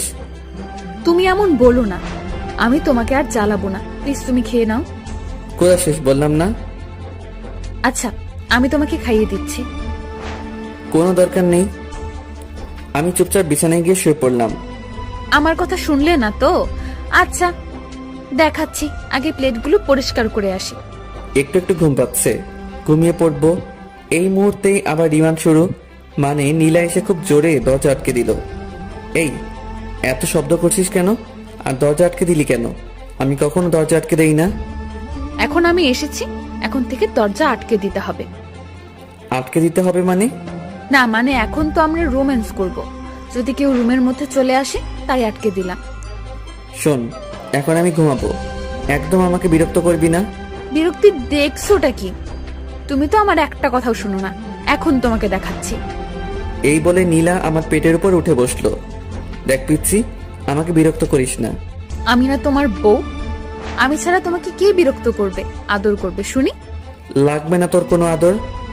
দেখো, তুমি কি চাও আমি আম্মুকে সব বলে দেই? বলে দেই মানে? এই যে আমাদের মধ্যে কোনো সম্পর্ক গড়ে ওঠেনি, এগুলো আম্মুকে বলে দেই। আমি কোনো কথা বললাম না। দেখো, আমি তোমার ভালোবাসা পাওয়ার চেষ্টা করছি। এমন কিছু করো না যাতে জোর করে সবকিছু আদায় করতে হয়, ঠিক আছে? অন্যদিকে তাকিয়ে শুয়ে রইলাম। নীলা আমার উপর শুয়ে পড়লো। তারপরে শুরু করলো পিচ্চির অত্যাচার। মানে গলায় গালে কিস করতে শুরু করলো, আবার পুরুষত্ব জেগে উঠতে শুরু করলো। আমি অনেক কষ্টে নিজেকে কন্ট্রোল করছি। তারপরে নীলা যা করলো সেটার জন্য মোটেও প্রস্তুত ছিলাম না। নীলাও ড্রেস খুলে ফেলেছে। আমি ধাক্কা দিয়ে নীলাকে আমার উপর থেকে সরিয়ে দিলাম। কি হচ্ছেটা কি এগুলো? না মানে আমার খুব গরম লাগছে। গরম লাগছে ঠিক আছে, তাই বলে এগুলো কেমন অসভ্যতা? নীলা আমার কোনো কথা শুনছে না। আমি ওর গালে একটা চড় বসিয়ে দিলাম। ফাইজলামের একটা সীমা থাকা দরকার। তোর অনেক পাগলামি আমি সহ্য করেছি, কিন্তু আর নয়। একটা কথা বলছি, ভালোভাবে শুনে নে। আমি তোকে কখনো আমার বউ হিসেবে মানি না। কথাগুলো বলেই আমি রুম থেকে বেরিয়ে পড়লাম। এই পিচিটার জন্য বাড়িতে থাকা যাবে না। দূর, কিছু ভালো লাগে না। কি করব? আমি বাইক নিয়ে বের হচ্ছি, এমন সময় আম্মু আমাকে ডাকলো। এই দুপুরবেলা কোথায় যাচ্ছিস? এখন দুপুর কোথায়? এখন তো বিকেল হয়ে এসেছে। তুই তো এত তাড়াতাড়ি বের হোস না, আজ হঠাৎ এত তাড়াতাড়ি বের হচ্ছিস যে? না আম্মু, একটু কাজ আছে, তার জন্য আগে যাচ্ছি। ও আচ্ছা, ঠিক আছে, সাবধানে যাস। ঠিক আছে। তারপরে আমি বাইক নিয়ে বেরিয়ে পড়লাম বাজারের দিকে। এত সকাল সকাল তো কেউ আসবে না, সবাইকে একটা ফোন করি তাহলে আসবে। আমি সবাইকে ফোন দিয়ে বাজারে আসতে বললাম।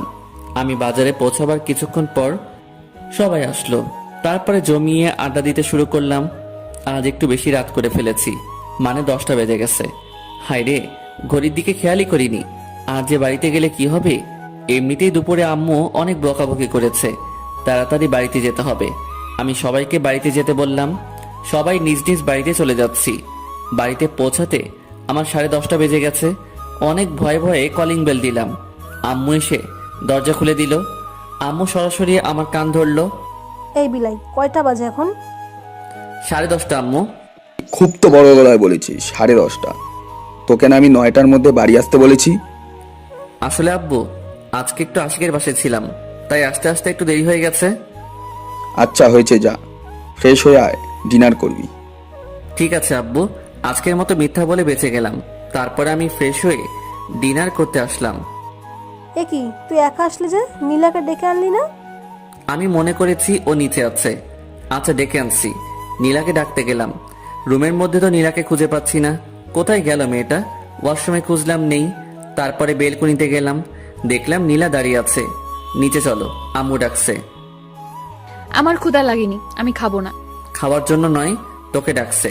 এই বলে আমি চলে আসলাম। নীলাও আমার পিছু পিছু আসলো। আম্মু, তুমি আমাকে ডেকেছো? অনেক রাত হয়েছে, আয় খেয়ে নে।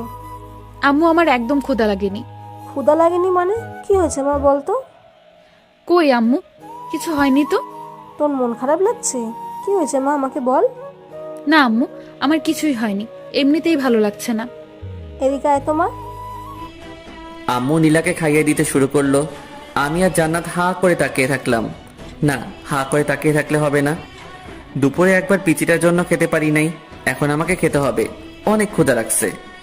ইমন শোন, কালকে বিকালে নীলাকে নিয়ে গিয়ে একটা ফোন কিনে দিস।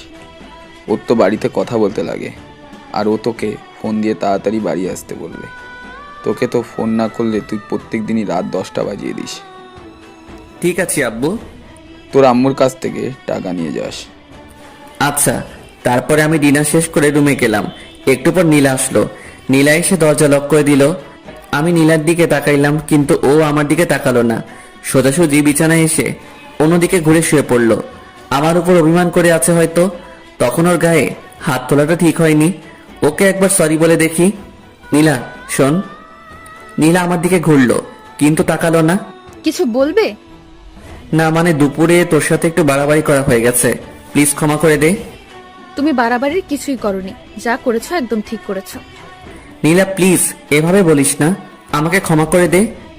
না, ক্ষমার কিছুই নেই। আমারই তো সব দোষ। আমার কপালে তো স্বামীর ভালোবাসা নেই, আছে শুধু চট থাপ্পড় এগুলোই। আমার উচিত হয়নি জোর করে তোমার ভালোবাসা নেওয়াটা। পিচিটার কথায় কেমন যেন মায়া আছে। ওর কথা শুনে আমি বারবার মায়ায় পড়ে যাই। আমি কি বলবো ভেবে পাচ্ছি না। আমাকে কথা বলার সব রাস্তায় পিচিটা বন্ধ করে দিল। আমি শুয়ে পড়লাম। একটু পর পর নীলার দিকে তাকাচ্ছি, কিন্তু ও আমার দিকে তাকাচ্ছে না। যে মেয়েটা সব সময় জড়িয়ে ধরতো, এটা করতো ওটা করতো, আর আজকে চুপচাপ শুয়ে আছে, ভাবা যায়। কিছুক্ষণ পর আমি ঘুমিয়ে পড়লাম। সকালে ঘুম ভাঙতে ভারী কিছু অনুভব করলাম। চোখ খুলে দেখলাম নীলা আমার বুকের উপরে উঠে ঘুমাচ্ছে। আমি বারবার অবাক হয়ে যাই। ঘুমের মধ্যে এই পিচি মেয়েটা কি নাইবা করে ভেবে পাই না। নীলা ঘুমাচ্ছে, তাই আমি আর ওকে নামিয়ে দিলাম না। আমিও চোখ বন্ধ করে শুয়ে রইলাম। কিছুক্ষণ পর নীলার নড়াচড়া অনুভব করলাম। নীলার হয়তো ঘুমটা ভেঙে গেছে। নীলা আমাকে কয়েকটা কিস করে উঠে গেল। কি মেয়ে রে বাবা, কাল রাতে অভিমান করে আমার কাছে আসলো না, আবার আমি ঘুমানোর পর আমার বুকে আরো যে কিসব করে এগুলো তো বলতে পারছি না। আমি কিছুক্ষণ পর উঠে শাওয়ার নিলাম, তারপর রুমে এসে একটু পড়তে বসলাম। অনেকক্ষণ পর নীলা এসে বলল, ব্রেকফাস্ট করবে চলো, আর কলেজে যাওয়ার সময় হয়ে গেছে। আমি নীলার পিছু পিছু ব্রেকফাস্ট করতে গেলাম। ব্রেকফাস্ট শেষ করে রুমে এসে ভার্সিটিতে যাওয়ার জন্য রেডি হচ্ছি। নীলাও এসে রেডি হচ্ছে, ও তো কলেজে যাবে। কিরে, অভিমান কমেনি? না, কমেনি। কিভাবে কমবে? একটা কিস করতে দিলে কমবে। একটাই তো। আচ্ছা ঠিক আছে, একটার বেশি করবি না কিন্তু। আমার কথা শেষ না করতেই নীলা আমার কাছে এসে রেডি। আই, তুমি একটু বিছানায় বসো, না হলে কিস করে শান্তি পাবো না। আমি বিছানায় বসলাম। একটার বেশি করবি না কিন্তু। নীলা আমার দিকে এগোতে থাকলো। আমি চোখ নিচু করলাম। মুহূর্তের মধ্যে নীলার ঠোঁট আমার ঠোঁটের সাথে মিশিয়ে দিল। আমি প্রথমে একটু ছাড়ানোর চেষ্টা করলাম, তারপরে নীলা আমার গলা জড়িয়ে ধরলো। কয়েকবার নিঃশ্বাস নিয়ে পুরো 5 থেকে 6 মিনিট আমার ঠোঁট দুটো নীলার আয়ত্তে ছিল। এটা কি করলি? কেন, একটা কিস করতে বললে তাই একটাই করলাম। তাই বলে এতক্ষণ? সর, এমনিতেই ব্রাশ করস নাই, তার উপর আবার কিস। তাড়াতাড়ি রেডি হবি, নয়তো তোকে রেখে ভার্সিটিতে চলে যাব। এই না না, আর একটু ওয়েট করো প্লিজ। এত সময় লাগে নাকি? এত কোথায়, এক্ষুনি তো রেডি হতে শুরু করলাম। তুমি তো একটু হেল্প করলেও পারো। পারি না, আমি নিচে আছি, তুই তাড়াতাড়ি আসবি কিন্তু। নিচে গিয়ে অপেক্ষা করছি, এদিকে জান্নাতেরও আসার কোনো নামগন্ধ নেই। এদের দুজনের জন্য আমার মেজাজটাই নষ্ট হয়ে যায়। এতক্ষণ লাগে নাকি রেডি হতে? কিছুক্ষণ পর নীলা আর জান্নাত আসলো। এ কি, তুই এখনো রেডি হোস নাই কেন? আমি আজকে যাব না ভাইয়া। কেন, সমস্যা কি? না, সমস্যা নেই। আজকে আমার কোনো বান্ধবী আসবে না, ফোন করেছিল, তাই আমিও যাব না। আচ্ছা ঠিক আছে। আমি বাইক বের করে স্টার্ট দিলাম, নীলাকে বসতে বললাম। নীলা উঠে বসলো, বসার সাথে সাথে আমাকে জড়িয়ে ধরলো। এই কি হচ্ছে এইসব? পরে যাবো যে, তাই ধরলাম। পরে যাবি, ঠিক আছে, তাই বলে এভাবে ধরতে হবে নাকি? আমি তো পিচ্ছি একটা মেয়ে, এভাবে না ধরলে পড়ে যাব। তুমি চুপচাপ বাইক চালাও তো। তারপরে আমরা দুজন ভার্সিটিতে যেতে লাগলাম। রাস্তার সব মানুষজন আমাদের দিকে তাকাচ্ছে। আমি বাইক থামিয়ে হেলমেট পরলাম, তারপরে আবার যেতে শুরু করলাম। এই হঠাৎ হেলমেট পরলে যে? তুই যেভাবে জড়িয়ে রয়েছিস, মান সম্মান তো আর রাখবি না, তাই হেলমেট পরলাম, যাতে কেউ চিনতে না পারে। আমি আমার স্বামীকে জড়িয়ে ধরেছি, তাতে মানুষের কি? আমি কোনো কথা বললাম না, সোজাসুজি ভার্সিটির দিকে যেতে থাকলাম। আর এদিকে নীলা একটার পর একটা বকবক করেই যাচ্ছে। কিছুক্ষণ পর আমরা ভার্সিটিতে পৌঁছালাম। বাইক পার্ক করতে সবাই আমার দিকে অবাক দৃষ্টিতে তাকিয়ে আছে। পাশে সামি, আশিক, হাসিব, নাদিয়া, মিম, এরা সবাই ছিল। আমাদের দুজনকে দেখে ওরা একেবারে আমাদের কাছে চলে আসলো। মামা, একেবারে হিরো হিরোইনরা যেভাবে আসে ঠিক সেইভাবেই যে আসছিস ভার্সিটিতে। তাই নাকি? হিরো হিরোইন বানিয়ে দিলি? কেমন আছেন ভাবি? আলহামদুলিল্লাহ ভালো, আপনি? আমাদের আর ভালো থাকা। কেন ভাইয়া, কি হয়েছে? তুমি অত বুঝবে না, বড় হও। ও আচ্ছা। তুই এখন ক্লাসে যা। ওমা, তুই তো তোর বউয়ের সাথে তুই করে কথা বলিস, এটা কেমন অভ্যাস? তোকে এত বুঝতে হবে না, ও একটা পিচ্ছি, ওকে আমি যা বলবো ওকে তাই শুনতে হবে। এদিকে নীলা আমাকে আম্মুর ভয় দেখায়, আমাকেই ওর সব কথা শুনতে হয়। তাই বলে তুই তোর বউয়ের সাথে এইভাবে কথা বলতে পারিস না? চুপ থাক তুই। এই চল, প্রথম ক্লাস মিস করা যাবে না, প্রথমবার ক্লাস করছি, চল সবাই। আচ্ছা ঠিক আছে চল। তারপর আমরা সবাই ক্লাস করতে গেলাম। নীলাও গেল ক্লাস করতে। আমরা দুইটা ক্লাস করে বাইরে এসে আড্ডা দিচ্ছি, আর নীলা ওদিকে ক্লাস করেই যাচ্ছে। চল বাজারের দিকে যাই, সিগারেট না খেয়ে মাথাটা কেমন চক্কর দিচ্ছে। তোরা না কোনো দিনও ভালো হবি না, বুঝলি? এই, আমি ভালো হয়ে গেছি। তুই ভালো হবি এটাও আমাকে বিশ্বাস করতে হবে। বিশ্বাস অবিশ্বাস তোর কাছে। আমি তো বাজারে যাব না, আর সিগারেটও খাবো না। হতেই পারে বিয়ের পরে তুই সিগারেট খাওয়া ছেড়েই দিতে পারিস, বউয়ের শাসন বলে কথা না রে। বউয়ের শাসন মানে? ওর মতো একটা পিচ্চি মেয়ে আমাকে শাসন করবে? তুই এটা কিভাবে বলতে পারলি? না, হঠাৎ সিগারেট খাওয়া ছেড়ে দিলি তো, তাই আর বললাম। ওই তুই না কাল রাতে আমাদের সাথে সিগারেট খাইলি? সারা দিলি তো সব শেষ করে। আমি এদেরকে কোনো রকম বিশ্বাস করাচ্ছি যে আমি আর খাই না, আর তুই জল ঢেলে দিলি। আমি জানতাম ইমন কোনোদিনও সিগারেট খাওয়া ছাড়বে না, তাই কোনোদিনও ভালোও হবি না তুই, কুত্তা একটা। কি, আমাকে কুত্তা বললি? থাম, তোকে দেখাচ্ছি। এই বলে আমি নাদিয়াকে মারতে শুরু করলাম। ওর নরম গালে আস্তে আস্তে চর বসাতে ভালোই লাগে। দিলি তো মেকআপটা নষ্ট করে, যা সর এখান থেকে। আচ্ছা, তোর 2-3 ইঞ্চি মেকআপ আমি ঠিক করে দিচ্ছি, ওয়েট। আমি হাত দিয়ে ঘষে নাদিয়ার মুখ একেবারে এলোমেলো করে দিলাম। একটু সাইডে লক্ষ্য করলাম, দেখলাম নীলা চোখ বড় বড় করে দাঁড়িয়ে আছে। কি রে, তোর ক্লাস শেষ? বাড়িতে চলো। আচ্ছা ঠিক আছে চল। তারপরে আমরা সবাই নিজ নিজ বাড়িতে যেতে লাগলাম।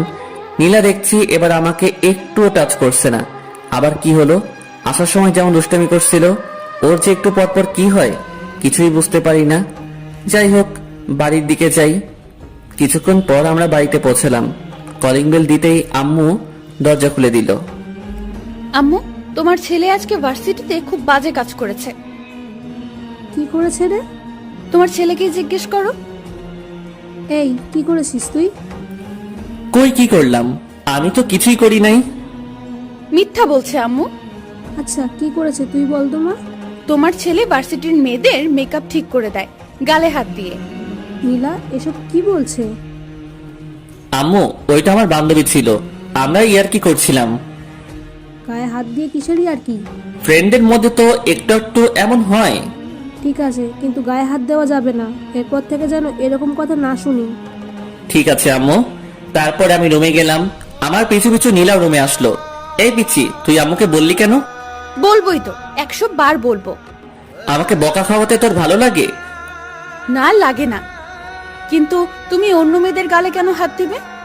ওটা তো আমার ফ্রেন্ড ছিল, ওর সাথে আমি মজা করছিলাম।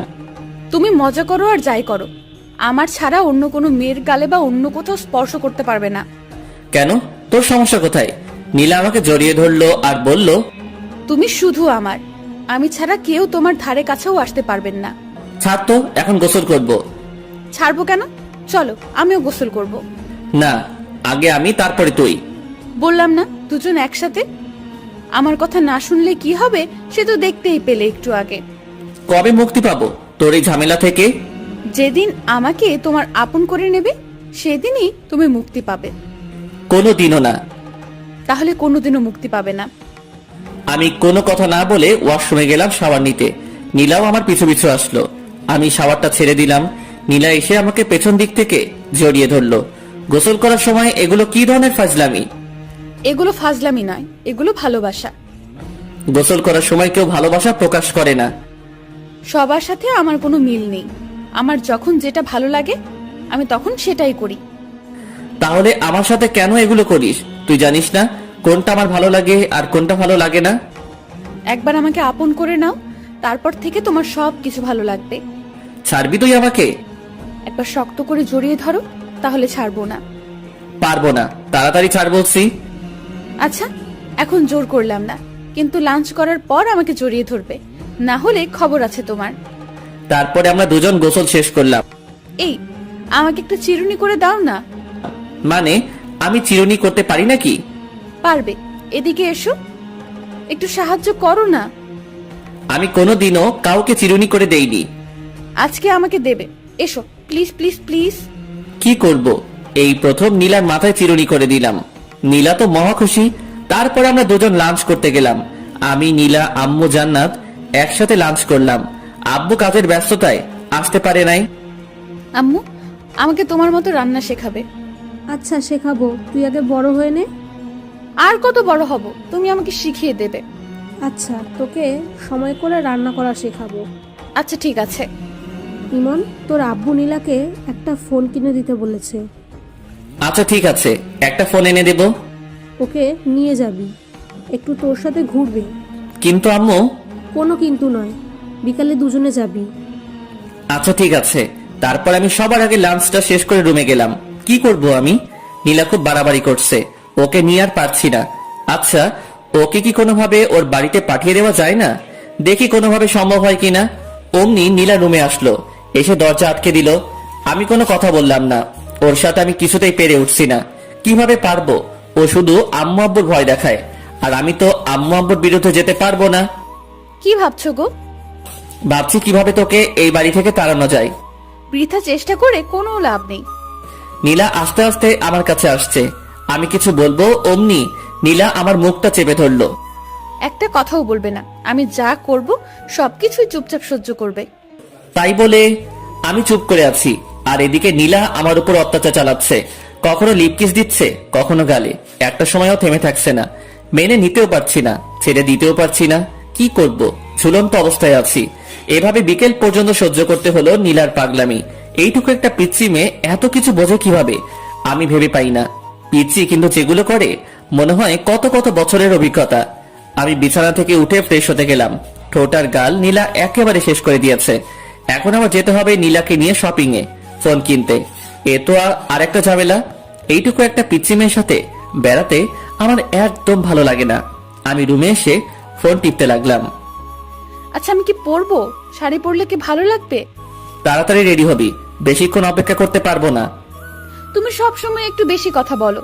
শোনো, আমি নীল শাড়ি পরবো আর তুমি একটা নীল পাঞ্জাবি পরবে, ঠিক আছে?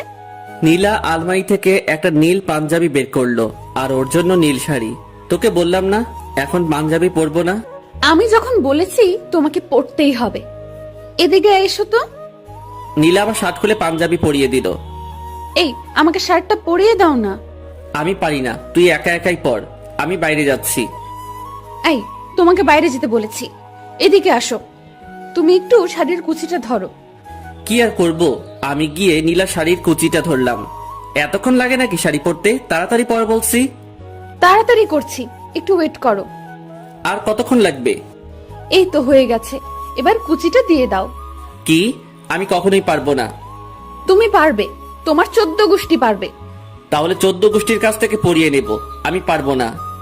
দাও বলছি, তুমি না ছেলে, এত ভয় কিসের তোমার? তাই বলে তোর ওখানে কুচি দিয়ে দেবো নাকি? দেরি হয়ে যাচ্ছে, তাড়াতাড়ি দাও। তারপর আমি কাঁপতে কাঁপতে নীলার কুচিটা দিয়ে দিলাম। নীলা আমার হাত ওর ওখানে চেপে ধরলো। আমি তো লজ্জায় একেবারে শেষ, কিছু বলতেও পারছি না, কিছু করতেও পারছি না, শুধু মাথা নিচু করে আছে। এদিকে নীলাও লজ্জায় লাল হয়ে আছে, কিছু বলতে পারছে না, শুধু মুচকি হাসছে।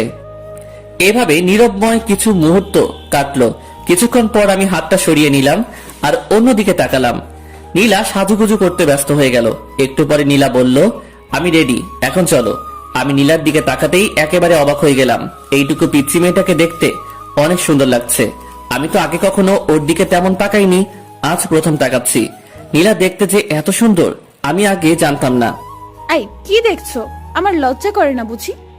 কোথায় কি দেখছি? চলো তাড়াতাড়ি। হয়েছে, আর মিথ্যে বলতে হবে না। আমি খুব ভালোভাবে লক্ষ্য করেছি, তুমি বড় বড় চোখ করে আমার দিকে তাকিয়েছিলে। আমি কোনো কথা না বলে নিচে নামতে শুরু করলাম। আম্মু আমাদের দুজনকে দেখে একেবারে অবাক হয়ে গেল। অবাক হবে না কেন? এভাবে কাছাকাছি ম্যাচিং কালারের ড্রেস পরা দেখলে যে কেউই তাকিয়ে থাকবে। মাশাআল্লাহ, তোদের দুজনকে দেখতে কিন্তু খুব ভালো লাগছে, খুব মানিয়েছে দুজনকে। হয়েছে, এবার টাকা দাও তাড়াতাড়ি। আমি আম্মুর কাছ থেকে টাকা নিয়ে বাইক বের করছি। এমন সময় নীলা বলল, আজ আমরা বাইকে যাব না, রিকশায় যাব। তোমার ইচ্ছে হলে তুমি আমার পিছু পিছু রিক্সা নিয়ে আসতে পারো। এগুলো কেমন কথা? হ্যাঁ, নীলা যখন বলছে রিক্সা যাবে, তোকে রিক্সা যেতে হবে, যা রিক্সায় করে যা। আম্মু, আমার রিক্সা যেতে একদম ভালো লাগে না, অত আস্তে আস্তে কেউ যায়। এত কিছু বুঝি না, নীলামায়ের সাথে রিক্সা করে যায়। আচ্ছা ঠিক আছে আম্মু। তারপরে আমি আর নীলা বেরিয়ে পড়লাম। বাড়ির সামনে কিছুক্ষণ দাঁড়াতে একটা রিক্সা আসলো। আমরা রিক্সায় উঠলাম। নীলা আমার কাঁধে মাথা রেখে বক বক করে যাচ্ছে। আমি কোনো কথা বলছি না, চুপচাপ বসে আছি। কিছু বলো, চুপ করে আছো কেন? তোর সাথে কথা বলতে ইচ্ছে করে না? তো কার সাথে কথা বলতে ইচ্ছে করে? তুই চুপ করে থাকতো। আমার চুপ থাকতে ভালো লাগে না, সব সময় তোমার সাথে কথা বলতে ইচ্ছে করে। আচ্ছা তুই বলতে থাক, আমি চুপ করে থাকলাম। আর একটা কথা বলবো না। তারপরে নীলার বক বক শুনতে শুনতে পৌঁছে গেলাম মার্কেটে। কয়েকটা ফোন দেখলাম আর নীলার পছন্দ মতো একটা ফোন কিনে দিলাম। নীলা আমার সাথে সেলফি তুলতে চাইলো, কিন্তু আমি তুললাম না। নীলার জোড়াজোড়িতে ওর সাথে কিছুক্ষণ ঘুরতে হলো। ও জোর করেই কয়েকটা সেলফি তুললো। সন্ধ্যার পর আমরা বাড়ির দিকে রওনা দিলাম। বাড়িতে এসেই ড্রেসটা চেঞ্জ করে ফ্রেশ হয়ে নিলাম। জান্নাত আসলো রুমে। নীলা আর জান্নাত বসে বসে গল্প করছে। আমি ফেসবুকিং করছি। আজ সময় কাটছে না। আজ বন্ধুদের সাথে আড্ডা দিতে যাইনি, তাই একদম ভালো লাগছে না। সিগারেট না খেলে মাথায় কেমন চক্কর মানে। রাতে ডিনার করে এসে শুয়ে পড়েছি। নীলা এসে পাগলামি শুরু করেছে। আমি নীলাকে ছাড়তে বলছি, কিন্তু নীলা আমাকে ছাড়ছে না। দেখো, তুমি আমার স্বামী, আর আমি আমার স্বামীকে একটু আদর করব। মানে কি বলছিস তুই? মানে আজকে আমাদের স্বামী স্ত্রীর সম্পর্ক গড়ে উঠবে। কখনোই না। তুমি আর কতদিন আমাকে কষ্ট দেবে? আমি কাউকে কষ্ট দিই না। কেন তুমি আমাকে কষ্ট দিচ্ছ না? জানি না, আমার একদম ভালো লাগছে না। আমি ঘুমাবো, বিরক্ত করিস না প্লিজ। কিছুক্ষণ পর আমি ঘুমিয়ে পড়লাম। সকালে ঘুম থেকে উঠে একটু অসুস্থ লাগছে, কেমন জ্বর জ্বর লাগছে। নীলা আজকে আগে উঠে গেছে ঘুম থেকে। উঠে তো নীলাকে দেখতে পেলাম না। কিছুক্ষণ পর নীলা রুমে আসলো, এসে বলল, কখন ঘুম থেকে উঠবে? ভার্সিটিতে যাওয়ার সময় হয়ে গেছে, ওঠো তাড়াতাড়ি। তুই আর জান্নাত যা, আজকে আমি যাব না, একটু অসুস্থ লাগছে। কি হয়েছে তোমার? একটু জ্বর জ্বর লাগছে। কই দেখি। এ কি, তোমার তো ভীষণ জ্বর। তারপরে নীলা আমাকে ধরে ওয়াশরুমে নিয়ে গেল। আমি ফ্রেশ হয়ে আসলাম। নীলা আমার জন্য খাবার নিয়ে আসলো। আমাকে জোর করে ও নিজের হাতে খাইয়ে দিল। তারপরে ওষুধ খাইয়ে দিল। নীলার সেবা যত্নে আমি খুব তাড়াতাড়ি সুস্থ হয়ে গেলাম। এই কয়দিন আমি বুঝলাম নীলা সত্যি আমাকে খুব ভালোবাসে। নীলাকেও আমার ভালো লাগতে শুরু করে। আমি ভাবছি নীলাকে আমি আপন করে নেব, আস্তে আস্তে ওকে আপন করে নেব। হুট করে যদি একবার চেঞ্জ হয়ে যায় তাহলে কেমন লাগবে? তার চেয়ে বরং আস্তে আস্তে নীলার কাছে যাই, অসুস্থ থাকায় 2 দিন থেকে ভার্সিটিতে যাওয়া হয়নি, বন্ধু বান্ধবের সাথে আড্ডা দেওয়া হয়নি। আজ বিকেলে বাজারে গেলাম আড্ডা দিতে। সন্ধ্যা হয়ে এসেছে, এমন সময় নীলা আমাকে ফোন করলো। হ্যালো। কোথায় আছো তুমি? এই তো বাজারে আছি। তাড়াতাড়ি বাড়িতে চলে এসো। আচ্ছা, আসছি একটু পর। তুমি এখনো পুরোপুরি সুস্থ হওনি, তাড়াতাড়ি আসো প্লিজ। আচ্ছা ঠিক আছে। বন্ধুদের সাথে আড্ডা দিয়ে 8টার দিকে বাড়িতে গেলাম। কলিং বেল দিলাম, নীলা এসে দরজা খুললো। এই, তোমাকে না তাড়াতাড়ি আসতে বললাম? তাড়াতাড়িতে চলে আসলাম। এটা তাড়াতাড়ি আসা হলো? রাত 8টা পেরিয়ে গেছে। রাত 8টা আবার দেরি হলো নাকি? আচ্ছা ঠিক আছে, তাড়াতাড়ি ফ্রেশ হয়ে আসো। আচ্ছা ঠিক আছে। পরে আমি ফ্রেশ হয়ে রুমে আসলাম। কি হয়েছে, এত তাড়াতাড়ি বাড়িতে ডাকলি কেন? কিছু হয়নি, তোমাকে একটু আদর করব তাই বাড়িতে আসতে বললাম। আদর মানে? আদর বোঝো না? আচ্ছা দেখাচ্ছি। আজ নীলাকে দেখতে একদম অন্যরকম লাগছে, কেমন ছটফট করছে আমার ভালোবাসা পাওয়ার জন্য। নীলা আমাকে জড়িয়ে ধরে বিছানায় শুইয়ে দিল। আমি তেমন রিয়েক্ট করলাম না। নীলা আস্তে আস্তে আমার খুব কাছে চলে আসলো। দুজনের নিঃশ্বাস দুজনের মুখের উপরে পড়ছে। আমি নীলার চোখের ভাষা বুঝতে পারলাম, কিন্তু ওর কাছে এগিয়ে গেলাম না। নীলা শুধু ছটফট করছে। আমি সবকিছু বুঝেও নীলার কাছ থেকে সরে গেলাম। আর কত কষ্ট দেবে আমাকে? একবার আসো আমার কাছে। আমি মনে মনে বলছি, হারে পিচ্ছি, আস্তে আস্তেই তোর খুব কাছে চলে যাব, আপন করে নেব তোকে। তুই শুধু একটু ধৈর্য ধর। কিছু বলছো না কেন? আমার কষ্টটা একবার বোঝার চেষ্টা করো। আমি কোনো কথা বললাম না। কি বলবো? আমি যে হঠাৎ করে নীলার কাছে যেতে পারছি না। নীলাকে খুব শক্ত করে জড়িয়ে ধরতে ইচ্ছে করলো, আলতো করে ওর কানের কাছে মুখ নিয়ে বলতে ইচ্ছে করলো, আমিও যে তোকে ভালোবাসি ফেলেছি পিচ্ছি। কিন্তু অজানা এক বাধায় সবকিছু আটকে গেল, কিছুই করতে পারলাম না। আম্মু এসে আমাদের ডিনার করার জন্য ডাকলো। আমি আর নীলা নিচে গেলাম ডিনার করতে। আব্বু চলে এসেছে। আমরা সবাই একসাথে ডিনার শেষ করলাম। রুমে এসে বসে আছি, মানে নীলার জন্য অপেক্ষা করছি। নীলা একটু পরে আসে। আম্মুকে মনে হয় একটু একটু হেল্প করে, তাই আসতে একটু দেরি হয়। কিছুক্ষণ পর নীলা আসলো, হাতে 1 গ্লাস পানি আর ওষুধ নিয়ে। এখন আমার ওষুধ কেন? সুস্থ হলেও ওষুধ খেতে হয়। ওষুধ খেলে আর অসুস্থ হবে না, না হলে অসুস্থ হওয়ার সম্ভাবনা থাকে। আমি তো সুস্থ হয়ে গেছি। আমি একদম সুস্থ, এখন ওষুধ খাওয়া লাগবে না। বেশি কথা বলো না তো, দেখি আমি খাইয়ে দেই। তারপরে নীলা আমাকে ওষুধ খাইয়ে দিল। ওষুধ খাওয়ার সাথে সাথে আমার মাথাটা কেমন ঝিমঝিম করছে। বুঝলাম না নীলা আমাকে কি খাওয়ালো। কেমন অলসতা বিরাজ করতে শুরু করলো। মনে হচ্ছে নীলা হয়তো আমাকে ঘুমের ওষুধ খাওয়ালো, কিন্তু নীলা আমাকে ঘুমের ওষুধ খাওয়াতে যাবে কেন? নীলা আমার কাছে আসলো, এসে বলল, আজ তোমাকে আমি আপন করে নেব, কেউ আটকাতে পারবে না। আমি বুঝতে পারলাম নীলা আমাকে ঘুমের ওষুধ খাইয়েছে, কিন্তু নীলা আমার কাছে আসার জন্য এটা করতে পারলো? আমি কিছুই করতে পারছি না, ভীষণ ঘুম পাচ্ছে। নীলা আমার কাছে আসলো, এসে আমার শার্টটা খুলে দিল। নীলাকে আটকাতে পারছি না, মানে ঘুমের ওষুধ খাওয়ার পর আমি কোনো শক্তি পাচ্ছি না। নীলা আস্তে আস্তে আমার খুব কাছে চলে আসলো। আমি কিছুতেই মানতে পারছি না নীলা আমাকে ঘুমের ওষুধ খাইয়ে এগুলো করছে। তারপরে নীলা আমাকে কিস করতে শুরু করলো। আজ নীলার হাত থেকে আমার নিস্তার নেই, একেবারে শেষ করে ফেলবে। নীলা ওর ড্রেস খুলে ফেললো। এখন আমাদের দুজনের শরীরে একটা সুতা পর্যন্ত নেই। নীলা আমার খুব কাছে চলে আসলো। আমি নীলাকে আটকাতে পারলাম না, সবকিছু শেষ করে ফেললো। নীলার প্রতি আমার অনেক রাগ হলো। ও আমাকে ঘুমের ওষুধ খাইয়ে নীলাকে মারতে ইচ্ছে করছে, কিন্তু আমি উঠে বসার মতো শক্তি পাচ্ছি না। নীলা আমার উপরে শুয়ে আছে, একটু পর পর আমার দিকে তাকাচ্ছে। কিছুক্ষণ পর নীলা আমাকে বিছানা থেকে তুলে ওয়াশরুমে নিয়ে গেল। দুজনে একসাথে শাওয়ার নিলাম। শাওয়ার নেওয়ায় আমার ঘুম একেবারে ভেঙে গেল। আমার নিজের প্রতি অনেক রাগ হতে শুরু করলো। নীলা আমার সাথে এগুলো করলো, অথচ আমি ওকে আটকাতে পারলাম না। আমি ড্রেস চেঞ্জ করে রুমে চলে আসলাম। আজ নীলার খবর আছে, ও কি করলো আমার সাথে। নীলা ওয়াশরুম থেকে বেরিয়ে আসতে আমি ওকে একটা চড় বসিয়ে দিলাম। তুই এটা কি করলি আমার সাথে? যা করেছি একদম ঠিক করেছি, এটা ছাড়া আমার কোনো উপায় ছিল না। নীলার কথা শুনে আমার রাগ আরো বেড়ে গেল। আমি খাটের রেলিং খুলে নীলাকে মারতে শুরু করলাম। অনেক মারলাম নীলাকে, মারতে মারতে লোহার রেলিংটা ভেঙে ফেললাম। নীলা কাঁদতে কাঁদতে বলল, তোমাকে আপন করে নেওয়া কি আমার অপরাধ? আমি কি আমার স্বামীর ভালোবাসা কোনোদিনও পাবো না? কেন বিয়ে করেছো আমাকে? আমার কি একটা স্বপ্ন থাকতে পারে না? তুই আমার চোখের সামনে থেকে সর। তোর মতো পিচ্চি মেয়েকে আমার সহ্য হয় না।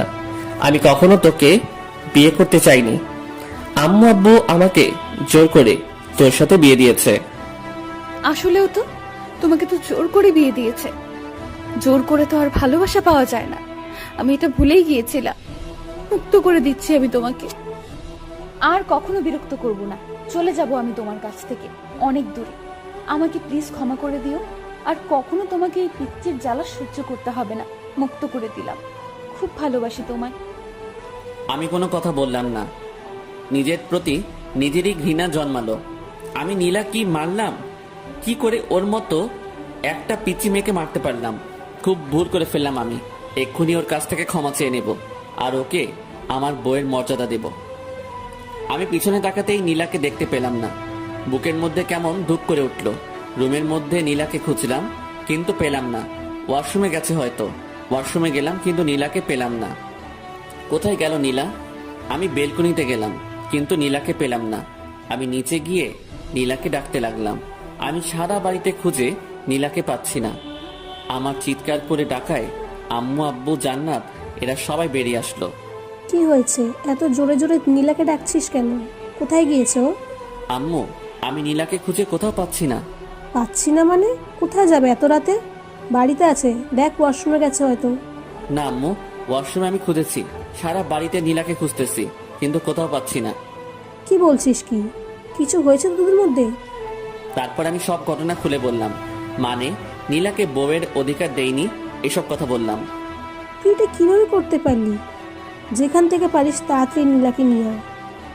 আনবো আম্মু, আমি নীলাকে খুঁজে আনবো। আমি নীলাকে কোথাও যেতে দেব না। তারপর আমি বাড়ি থেকে বেরিয়ে পড়লাম নীলাকে খুঁজতে। কোথায় খুঁজবো আমি নীলাকে? কোথায় গেল মেয়েটা? আশেপাশে অনেক খোঁজাখুঁজি করলাম, কিন্তু নীলাকে কোথাও পেলাম না। চোখ দিয়ে জল গড়িয়ে গড়িয়ে পড়ছে। নিজেকে ভীষণ অপরাধী মনে হচ্ছে। আমার কান্না কোনোভাবে থামছে না। আমি নীলাকে খুঁজতে খুঁজতে রাস্তার মাঝখানে চলে আসি। এমন সময় একটা মিনি ট্রাক এসে আমাকে ধাক্কা দেয়। 3 দিন পর আমার জ্ঞান ফেরায়।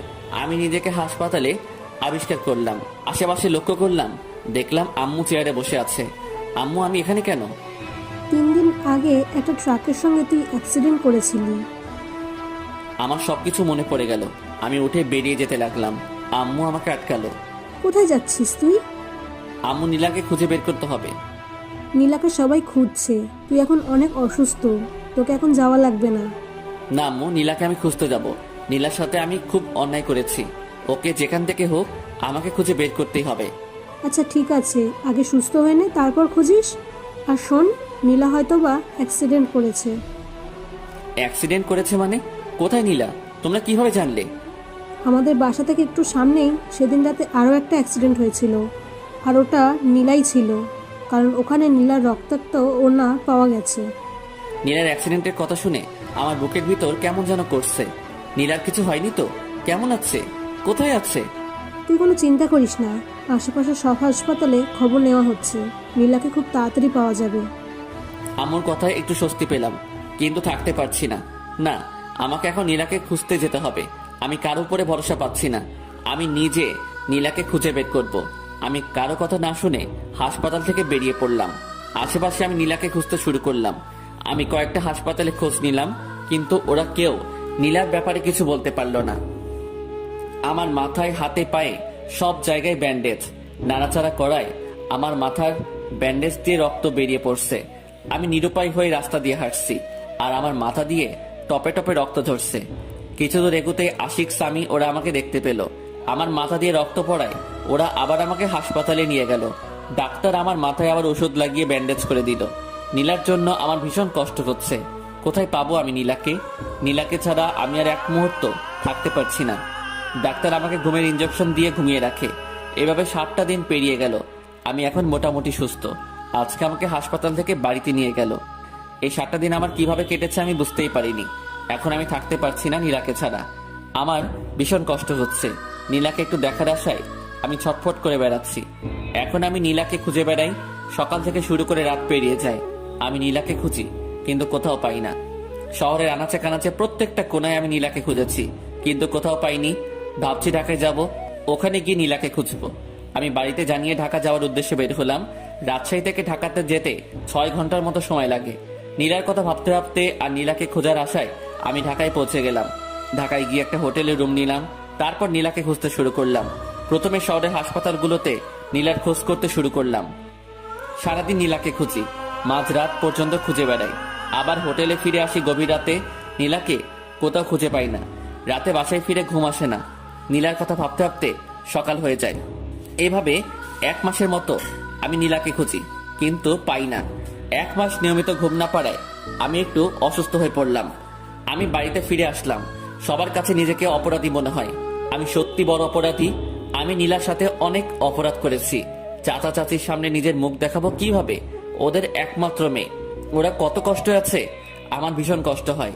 যদি কাউকে দেখাতে পারতাম তাহলে সেই বুঝতো আমার ভেতরটা। রুমে শুয়ে আছি, এমন সময় আম্মু আসলো খাবার নিয়ে। ঢাকায় গিয়ে তো নিজের শরীরের অবস্থা একেবারে শেষ করে ফেলেছিস। শোন, যা হয়েছে সেটা তোর ভাগ্য ছিল। তুই দেখিস নীলা একদিন ঠিক ফিরে আসবে। আমি আম্মুকে জড়িয়ে ধরে কান্না করতে শুরু করলাম। আমার ভীষণ কষ্ট হয়, ভীষণ। আমি বুঝতে পারি, তোর দিকে তাকালেই আমি সবকিছু বুঝতে পারি। আম্মু, এখন কি করব আমি? সবকিছু ঠিক হয়ে যাবে, তুই একটু ধৈর্য ধর। তারপরে আম্মু আমাকে খাইয়ে দিল। আমি বসে বসে নীলার সেই দুষ্টুমিগুলো ভাবছি। কত কিছুই না করতো একটু ভালোবাসা পাওয়ার জন্য। আজ আমি ওকে আমার সব ভালোবাসা দিতে চাই, কিন্তু আজ ও নেই। ওদিকে নীলা এখন দুবাইয়ে। নীলা সেদিন রাতে বাড়ি থেকে বের হওয়ার পর কোথায় যাবে, কি করবে, এসব ভাবতে ভাবতে রাস্তা দিয়ে হাঁটছিল। নীলা তো এই মুখ নিয়ে বাসায় ফিরে যেতে পারবে না। নীলা রাস্তা দিয়ে যাওয়ার সময় একটা কারের সাথে ধাক্কা খায়। নীলার মাথায় ভীষণ আঘাত পায়। গভীর রাত্রে রাস্তায় কেউ ছিল না। কারের ড্রাইভারটি নীলাকে তুলে হসপিটালে নিয়ে যায়। কারের ড্রাইভারটির নাম সাইদ। সাইদ নীলাকে হসপিটালে নিয়ে যাওয়ায় নীলাকে হালকা চিকিৎসা দেয়। ডাক্তার বলেন রোগীর মাথায় ভীষণ আঘাত লেগেছে, একটা অপারেশন করাতে হবে। আর আমরা এই গুরুত্বপূর্ণ অপারেশনটি করতে পারবো না। রোগীকে উন্নত চিকিৎসার জন্য ঢাকায় নিয়ে গেলে ভালো হয়। আর অপারেশনটা যত তাড়াতাড়ি হবে রোগীর জন্য ততই ভালো। অপারেশনে যদি কোনো ত্রুটি হয় তাহলে রোগীর স্মৃতিশক্তি হারিয়ে যেতে পারে। এমন সময় সাইদ পড়ল ভীষণ বিপদে। সাইদ কি করবে, কিভাবে নীলার ভালো অপারেশন করাবে? সাইদ তার বাড়ির লোকজনের সঙ্গে কথা বলবে। সাইদ সহ ওদের পরিবারের সবাই প্রবাসে বসবাস করে, মানে দুবাইয়ে থাকে। সাইদ বাংলাদেশে বেড়াতে এসেছে। সাইদের বাড়ির লোকজন বলল মেয়েটিকে নিয়ে দুবাই চলে আয়, এখানে ওকে উন্নত চিকিৎসা দিলে ও খুব তাড়াতাড়ি সুস্থ হয়ে যাবে। সাইদ ডাক্তারের সঙ্গে কথা বলে নীলাকে দুবাই নিয়ে যাওয়ার ব্যবস্থা করলো। নীলা মাথায় ভীষণ আঘাত পাওয়ায় জ্ঞান হারিয়ে ফেলেছে। এখনো পর্যন্ত নীলা অজ্ঞান হয়ে আছে। ওখান থেকে নীলাকে দুবাই নিয়ে যেতে একদিন সময় লাগলো। তারপর নীলাকে দুবাইয়ের সবচেয়ে ভালো একটা হসপিটালে শিফট করা হলো।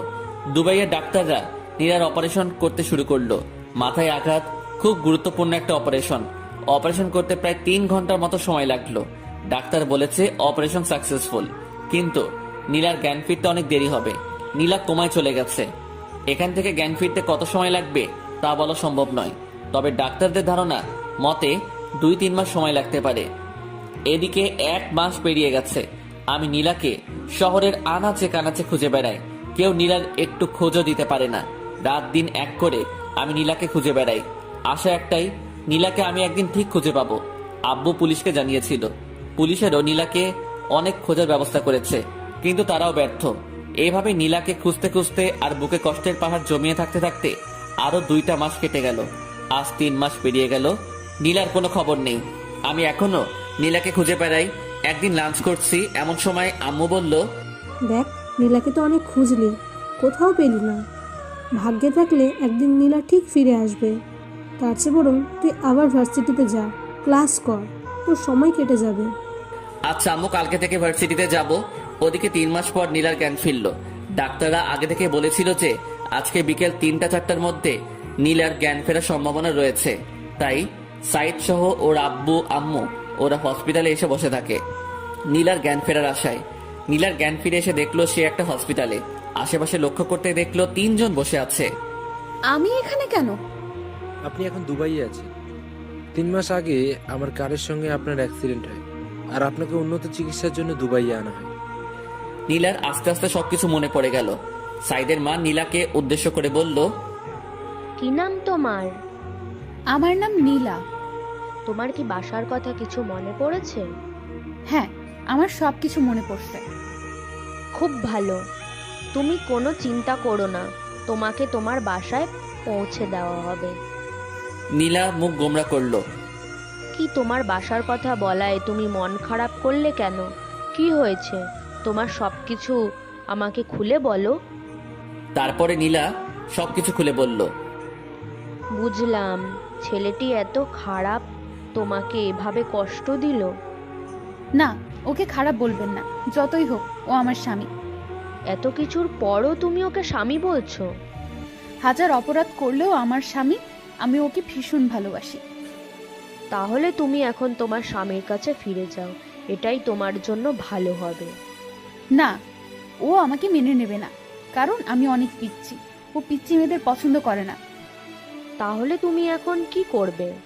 যেদিকে দু চোখ যায় চলে যাব, কিন্তু আমি ওর কাছে কখনোই ফিরে যাব না। আচ্ছা, আজ থেকে তুমি আমার বাসায় থাকবে। আমার কোনো মেয়ে নেই, তুমি আজ থেকে আমার বাড়ির মেয়ে। নীলা কাঁদতে কাঁদতে আন্টিকে জড়িয়ে ধরলো। আন্টি, তোমরা খুব ভালো, খুব ভালো। আচ্ছা, আমাকে আন্টি বলে ডাকবে না, আজ থেকে আমাকে আম্মু বলে ডাকবে, ঠিক আছে? ঠিক আছে আম্মু। আরো 7 দিন পর নীলা পুরোপুরি সুস্থ হওয়ায় নীলাকে সাইদের বাসায় নিয়ে যাওয়া হলো। নীলা এখন নতুন বাবা মা পেল। এদিকে আমি ভার্সিটিতে যাওয়া শুরু করেছি। ভার্সিটিতে গিয়ে নিয়মিত ক্লাস করি। নীলার স্মৃতি আঁকড়ে আজও নীলাকে খুঁজে বেড়াই। নীলা সেই রক্তমাখা ওড়নাটা এখনো আমার কাছে আছে। ওড়নাটা সব সময় আমার কাছে রাখি। সেই রক্তমাখা ওড়না, এখন তো আর রক্ত নেই, সাদা ওড়না, লাল লাল সব দাগ আছে।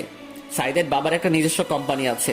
নীলা সব সময় বাড়িতে বসে থাকে, তাই নীলা ওর নতুন আম্মুকে অনেক বুঝিয়ে ওদের কোম্পানিতে যায়। ওখানে নীলাকে সবাই ম্যাডাম বলে সম্মান দেয়। নীলার এগুলো শুনতে খুব ভালো লাগে, তাই নীলা নিয়মিত অফিসে গিয়ে বসে থাকে। বসে বসে অফিসে বিভিন্ন কাগজপত্র সিরিয়াল করে। এভাবে চলতে থাকে আমার এবং নীলার দুই দিকে দুই পৃথিবী। নীলার একদিন হঠাৎ খুব বমি হয় আর সে মাথা ঘুরে পড়ে যায়। ডাক্তার নীলাকে চেক আপ করে বলে নীলা প্রেগনেন্ট। সেদিন রাতে আমাদের মিলন হয়, যার ফলে নীলা আজ প্রেগনেন্ট। নীলার বাচ্চাটিকে নষ্ট করে ফেলতে বলি, কিন্তু নীলা রাজি হয় না। নীলা মনে মনে ভীষণ খুশি। নীলা প্রেগনেন্ট এটা শুনে নীলা খুশি। মেয়েরা প্রেগনেন্টের কথা শুনলে এমনিতে অনেক খুশি হয়। নীলার আম্মু নীলাকে অনেক সেবা যত্ন করে। এদিকে আমার অনার্স 2য় বর্ষের পরীক্ষা শুরু হয়ে যায়। আমি ঠিক মতো পরীক্ষা দেই। পরীক্ষা শেষ হতে 2 মাসের মতো সময় লাগলো। দেখতে দেখতে আরো 4টা মাস কেটে গেল। আমি এখন অনার্স 3য় বর্ষে উঠে গেছি। সময় আমার কিছুতেই কাটে না। নীলার স্মৃতি আঁকড়ে এখনো বেঁচে আছি। ওদিকে নীলা প্রেগনেন্ট প্রায় 10 মাস হয়ে এসেছে। নীলাকে একটা হসপিটালে ভর্তি করানো হয়েছে। নীলা মা হতে চলেছে। নীলার মধ্যে এক অন্যরকম খুশি বিরাজ করছে। ডাক্তারের পরামর্শ অনুযায়ী দুপুরের দিকে নীলার সার্জারি করা হয়। আলহামদুলিল্লাহ, পুত্র সন্তান, মা ছেলে দুজনেই সুস্থ আছে। নীলা তার বাচ্চাকে পেয়ে অনেক খুশি। এদিকে আমি আজকে ভার্সিটিতে যাইনি। মনের মধ্যে কেমন যেন করছে। আসলে রক্তের টান থাকলে যেটা হয়, আজকে খুব শুধু নীলার কথা মনে পড়ছে। এভাবে চলতে চলতে আরো 3টা বছর কেটে যায়। আমার বিসিএস কমপ্লিট। আম্মু আব্বু আমাকে কোনো চাকরি বাকরি করতে দেয়নি। নিজেদের ব্যবসা সামলাতে হবে। নীলার কথা সবাই ভুলে গেছে, মানে সবাই মেনে নিয়েছে যে নীলা মারা গেছে। আম্মু আব্বু আমাকে আবার বিয়ে দিতে চেয়েছে, কিন্তু আমি বিয়ে করিনি। আসলে বিয়ে করার কোনো ইচ্ছাই নেই। নীলার স্মৃতি আঁকড়ে ধরে বেঁচে আছি, যদিও কাউকে বুঝতেই দেই না যে আমি আজও নীলাকে ভালোবাসি। এখন আমি অফিসে যাই, আব্বুর ব্যবসা সামলাই। আমাদের একটা ছোটখাটো কোম্পানি আছে। আব্বু এবং তার বন্ধু মিলে কোম্পানিটা চালায়। আমিও অফিসে গিয়ে অফিসিয়াল কিছু কাজ করি। রাতে ডিনার করছি, এমন সময় আম্মু বলল, তোর আবার বিয়ে দেবো, তোর জন্য মেয়ে খুঁজছি। দেখো আম্মু, এর আগে তোমাদের ইচ্ছায় বিয়ে করেছিলাম। এখন প্লিজ একটা রিকোয়েস্ট করছি, আমাকে আর বিয়ের কথা বলো না। আমি আর জীবনেও বিয়ে করব না। আমরা না এখন বুড়ো হয়ে যাচ্ছি, আমাদের কি নাতি নাতনির মুখ দেখার ইচ্ছে নেই? নাতি নাতনির মুখ দেখার ইচ্ছা থাকলে তোমাদের মেয়েকে বিয়ে দাও, আমাকে কখনো বিয়ের কথা বলবেন না। আর কেউ কোনো কথা বলল না। আমি ডিনার শেষ করে রুমে গিয়ে শুয়ে পড়লাম। ওদিকে দুবাইয়ে নীলা কাটাচ্ছে অপূর্ণ এক জীবন। মানে নীলার ছেলে আছে, কিন্তু স্বামী নেই। নীলার ছেলের নাম রেখেছে জিসান। ওর বয়স এখন 3 বছর। নীলাও এখন আমার কাছে ফিরে আসতে চায়, কিন্তু ভয় একটাই, আমি যদি নীলাকে মেনে না নেই। নীলা নিজের মা বাবাকে ছেড়ে চলে গেছে শুধু আমার জন্য। মেয়েটা তো অনেক কষ্ট সহ্য করে আজও টিকে আছে। জিসান তার আব্বুর ভালোবাসা থেকে বঞ্চিত। নীলা জিসানকে বুঝতে দেয় না যে তার আব্বু নেই। জিসান ওর আব্বুর কথা জিজ্ঞাসা করলে নীলা বলে, আমি তোর আব্বু, আমি তোর আম্মু। সাইদের দুবাইয়ের কোম্পানির সাথে আমাদের কোম্পানির একটা ডিল হয়।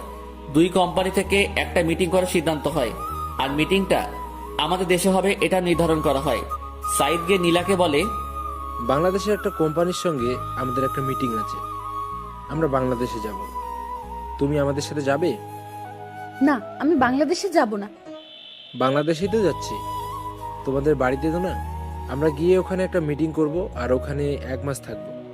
ভাবছি আব্বু আম্মু ওদেরকে নিয়ে যাব, তাই বলছি তুমিও আমাদের সাথে চলো। হ্যাঁ নীলা, তুমিও আমাদের সাথে যাবে, আমরা বাংলাদেশ থেকে ঘুরে আসি। আচ্ছা, তোমরা যখন বলছো তাহলে যাব। আচ্ছা ঠিক আছে, সামনের ফ্রাইডেতে আমাদের ফ্লাইট। তারপর শুক্রবারের ফ্লাইটে নীলা, জিসান, সাইদ, সাইদের আম্মু আব্বু সহ অফিসের কিছু লোকজন ওরা সবাই বাংলাদেশে চলে আসে। ওরা এসে একটা হোটেলে বুকিং হয় আর মিটিংটা হবে আমাদের কোম্পানিতে। 2 দিন রেস্ট নেওয়ার পর আমাদের কোম্পানিতে সাইদ, সাইদের আব্বু, নীলা আর কোম্পানির লোকজন ওরা মিটিং করতে আসে। আমরা একটা প্রজেক্টের ডিল নিয়ে মিটিং করব। আমি আব্বু খুব তাড়াতাড়ি অফিসে চলে আসি। অফিসের আরো লোকজন নিয়ে আমরা মিটিং করার জন্য প্রস্তুতি নেই। মিটিং 10টায় শুরু হয়। 2 কোম্পানির প্রায় 20 জন নিয়ে মিটিং করা হয়। আমরা মিটিং শুরু করার আগেই সবার সাথে হ্যান্ডশেক করতে গেলাম। সবার সাথে হ্যান্ডশেক করছি আর নিজেদের নাম বলছি। সাইদের সঙ্গে হ্যান্ডশেক করতে গেলাম, ইমন ইসলাম। সাইদ হাত বাড়িয়ে বলল, সাইদ চৌধুরী। তারপরে পাশে হ্যান্ডশেক করতে গেলাম, একটা মেয়ে হাত বাড়িয়ে বলল, নীলা চৌধুরী। আমি নীলার মুখের দিকে তাকিয়ে থাকলাম। নিজের চোখ দিয়ে কি দেখছি বিশ্বাস করতে পারছি না। আমার চোখের সামনে নীলা দাঁড়িয়ে আছে, মুখ দিয়ে কোনো কথা বের হচ্ছে না, গলা শুকিয়ে আসছে। আমি কোনো রকম হ্যান্ডশেক করে আমার নাম বলে বসে পড়লাম। কিছুই বুঝতে পারছি না। আজ প্রায় 4 বছর পর নীলা আমার চোখের সামনে। আমি নীলার দিকে তাকাচ্ছি, কিন্তু নীলা আমার দিকে একবারও তাকাচ্ছে না। নীলার আগে যার সাথে হ্যান্ডশেক করলাম উনি বলল ওনার নাম সাইদ চৌধুরী, আর নীলা বলল ওর নাম নীলা চৌধুরী। কি আজব, নীলার মনে হয় ওনার সাথে বিয়ে হয়েছে। যাক, তাও খুশি হলাম। নীলা তো বিয়ে করে সুখে আছে, আজ আমি অনেক খুশি। তারপরে মিটিং এর দিকে মনোযোগ দিলাম। মন কিছুতেই বসছে না। আজকের মতো মিটিং শেষ হলো, কিন্তু সম্পূর্ণ ডিল নিয়ে আলোচনা করা হলো না। তাই কালকে আবার মিটিং করা হবে। আমি বাড়িতে গিয়ে সরাসরি রুমে চলে গেলাম। চোখ দিয়ে খুব জল ঝরছে। আজ আমি অনেক খুশি। আজ নীলাকে দেখলাম, তাও তো নীলা সুখে আছে, এটা দেখেই অনেক ভালো লাগছে। পরের দিন আমি খুব তাড়াতাড়ি অফিসে চলে গেলাম। এমন সময় সাইদের একটা ফোন আসলো। সাইদ একটু সাইডে গিয়ে ফোনটা রিসিভ করলো। নীলা আমাকে উদ্দেশ্য করে বলল, কেমন আছেন মিস্টার রিমন? হ্যাঁ ভালো আছি, আপনি? আমিও খুব ভালো আছি। তা আপনার বড় ওয়াইফ কেমন আছে? মানে? না, আপনার তো পিচ্চি পছন্দ হয় না, তাই বলছি আপনার বড় ওয়াইফ কেমন আছে? আমার কোনো বড় ওয়াইফ নেই। কেন, এখনো বিয়ে করেন নাই? না, কারো অপেক্ষায় ছিলাম। সত্যি বলছেন? হ্যাঁ, কিন্তু এখন আর নেই। এখন সে তার স্বামী সন্তান নিয়ে খুব সুখে আছে, তাই। একদম তাই। তারপর আমি জিসানের সঙ্গে কিছুক্ষণ কথা বললাম। মিটিং এর সময় হয়ে গেছে, তাই জিসানকে নামিয়ে দিয়ে আমরা মিটিং করতে গেলাম। জিসানকে নীলা ওর ফোন দিয়ে পাশের একটা রুমে বসিয়ে দিল। জিসান সম্ভবত ফোনে গেম খেলছে। আমরা সবাই মিটিং করতে বসলাম। প্রজেক্ট নিয়ে বিভিন্ন আলাপ আলোচনা করলাম। মিটিং করা শেষে সাইদের কোম্পানির সঙ্গে আমাদের কোম্পানির খুব ভালো একটা বন্ধুত্ব হয়ে গেল। আমরা মিটিং শেষ করে সবাই একসাথে লাঞ্চ করলাম। শেষবারের মতো নীলার দিকে একবার তাকালাম। নীলা হয়তো আবার চলে যাবে দুবাইয়ে, তাই শেষবারের মতো আমি নীলার মুখের দিকে তাকিয়ে আছি। হঠাৎ নীলাও আমার দিকে তাকালো। আমি নীলার দিক থেকে চোখ সরিয়ে নিলাম। লাঞ্চ শেষে একটু রেস্ট নিয়ে ওরা সবাই চলে যেতে লাগলো। আমরা ওদেরকে একটু এগিয়ে দিতে গেলাম। হঠাৎ জিসান এসে আমার পা জড়িয়ে ধরলো। আমি জিসানকে কোলে তুলে নিলাম। একটু আদর করে জিসানকে নামিয়ে দিলাম। ওরা গিয়ে গাড়িতে উঠলো। নীলা গাড়ির গ্লাস খুলে আমার দিকে তাকালো। দেখলাম নীলার চোখ দিয়ে জল পড়ছে। আমার সাথে অনেকদিন পর দেখা হলো, তাই হয়তোবা কাঁদছে। এটা খানিকের কষ্ট, একটু পরে আবার ঠিক হয়ে যাবে। আমিও গাড়ি ড্রাইভ করে বাড়িতে চলে আসলাম। বাড়িতে এসে শাওয়ার নিলাম। রুমে বসে শুধু অফিসের কথাই ভাবছি। জিসানের মায়ায় পড়ে গেছি। জিসানকে আমার খুব আপন আপন লাগছে। ওদিকে নীলা হোটেলে গিয়ে ভীষণ কান্না শুরু করেছে। নীলার আম্মু নীলার সাথে কথা বলে কিছু জানার চেষ্টা করছে, কিন্তু নীলা কিছু বলছে না, শুধু কেঁদে চলেছে।